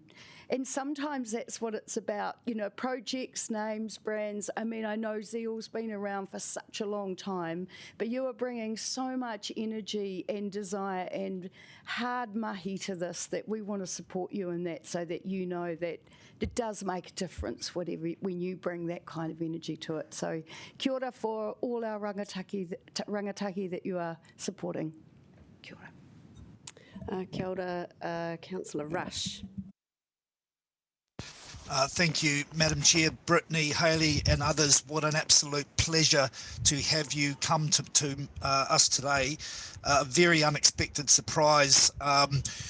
You spoke about things that I feel very close to as a former criminal defence lawyer. I used to see young kids get themselves in trouble, get on the wrong side of the law, and once they're in that justice system, it's very, very difficult to get out. So I'm absolutely thrilled to support this grant and support your work. And we at the Wellington City Council seem to be supporting a lot of things, but I think united today on this particular application, and I look forward to coming to check out Zeal. I still can make it to 10:30, so I look forward to that when I'm back. Cheers. Kia ora. Councillor Condi. Kia ora. I just wanted to echo everyone's comments and just say thank you for coming in today. And grant applications are not fun, and they're not your core business. It's not what you'd like to be spending your time on. So I just want to acknowledge that and acknowledge the work that goes into a grant application. And thank you for all the work that you've done in putting that together, and working with police, working with Take 10 and all these others that you've found a project to really fill a gap. So I just wanted to acknowledge and thank you for all that mahi. And thanks to our staff who, support people through that process all the time. And I also just wanted to say a quick thank you to my colleagues on the Grants Committee. The way that you feel when the finance, audit and risk meetings appear in your diary and you think, I don't have to go to that, it's in a safe pair of hands. That's how I feel when the grants meetings appear in my diary. I think to myself, I don't have to go to that, but it's in a safe set of hands. So thanks for all the mahi that happens at grants. Kia ora. So I'll just speak quickly to this, and I'd like to acknowledge Brittany for her kōrero with us yesterday and also coming in again today. It's a big commitment to put aside that time, and I appreciate the time that you put into it outside of what we see as well. So thank you for that, and thank you for your leadership. And thank you, Hayley and Tao, who's obviously had to leave, but thank you for coming along today and showing us what you're doing, and it's really helpful to sort of know the on the ground realities. And I also just want to acknowledge the importance of the relationships, and that was something we sort of got to delve into a bit more yesterday, that Brittany talked about how the relationships are really important, and that a lot of the rangatahi that are coming into the city at the moment are actually coming from other parts of our region, so the Hutt and Porirua, and that actually one of the important things is to build relationships in those communities so that these young people can be connected in their environment where they live and can find local support as well. It's important that Zeal is here to help with those connections. So I really honour and acknowledge that that takes time, and but it's so important. And also, I had a wee giggle yesterday when Brittany said, with the kids sitting there, talked about how it's important for Zeal to build relationships with the parents, even though the young people don't necessarily like it. It is actually a really important role of youth work, social work, trying to help people to heal wounds so that you can actually make that change. So thank you for persevering, even when I'm sure these young people are saying, please don't call them. Like that takes a lot of time and courage, and just the practical support that you've put in place as an acknowledgement of supporting police with giving rides home. That is really significant, and we want to make sure that our young people can get home safely. I also just want to acknowledge that it has been a really tough year for everybody, but I have to say, as a parent of a young person and hearing stories of their friend or young people and their friends, that young people are finding it a really sort of extra layer of challenge because, I guess you get security from the fact that your parents have a sense of control and a sense of, where they're going. And at the moment, many young people are seeing their parents feeling pretty unsure about what's going on. And as a young person, you feel like you have no control at all on many things. So to see your parents and the people who you look to for guidance also not having that is very, very unsettling. And just the impacts of change that that has happened in life and lifestyles and trying to settle back into school and all those sorts of things. So the needs are rising. So I think it's really important that we are putting some sort of response in to say, actually, we're here as a city to support young people and that we value that. And lastly, I haven't got the quote right because I haven't got my piece of paper from yesterday, but Brittany said something which I think is so true, that by investing in this, we are actually looking after the gateway to our future, that, these young people need the opportunity to be able to participate as citizens in the city and to be supported to do that. So thank you for looking after that gateway for us, and haere tonu, keep going with it. Councillor Matthews. Kia ora, Brittany and Hayley and everybody from Zeal. Thank you for your patience in saying you probably have learned a lot more about Cycleways than you ever wanted to know. Maybe I have as well.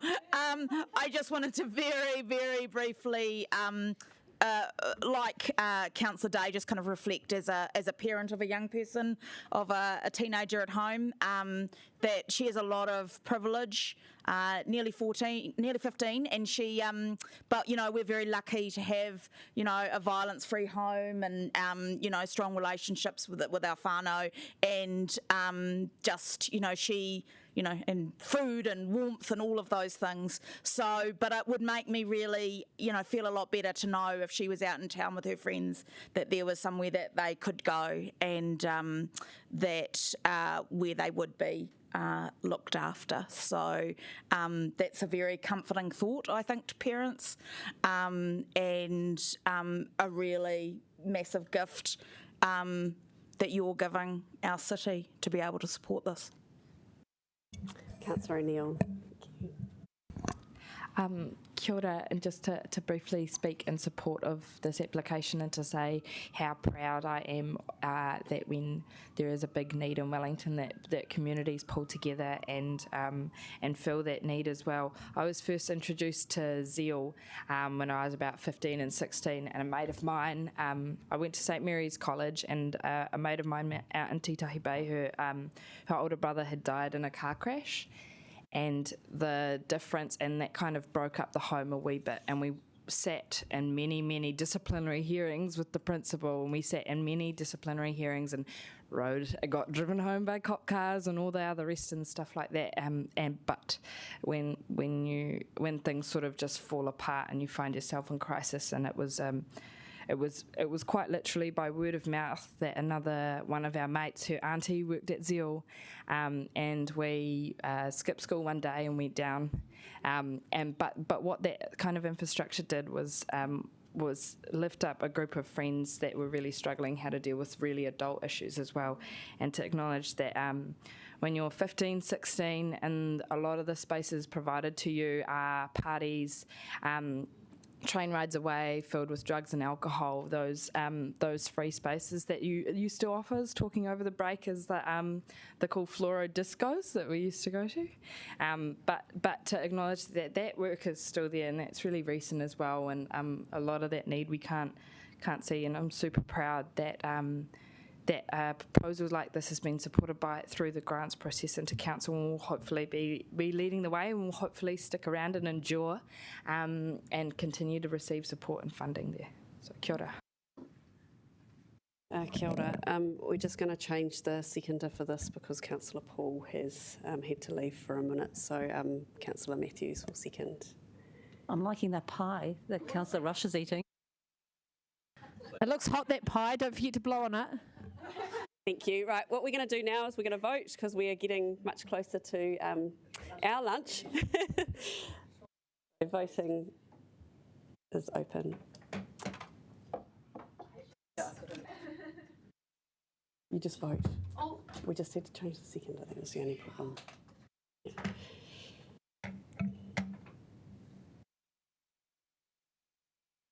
Kia ora, that's unanimous. Awesome.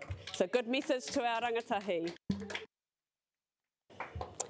All right, this meeting has a way of flowing in a funny way. We're now going to go into public excluded, which means we're just going to take a couple of minutes to make sure that it's just council staff in the room and that we're offline. Oh, hang on. First of all, I have to put the motion forward and might not happen.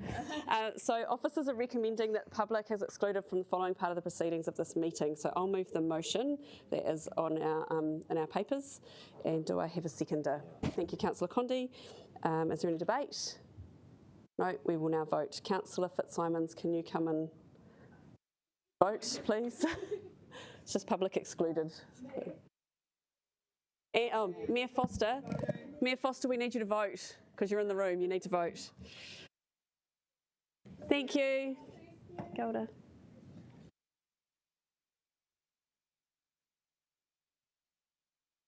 Oh, yep, he's all good. Oh, there we go. Oh. Okay, so that's unanimous. So now we're just going to take a pause while we make sure that we're not live streaming now.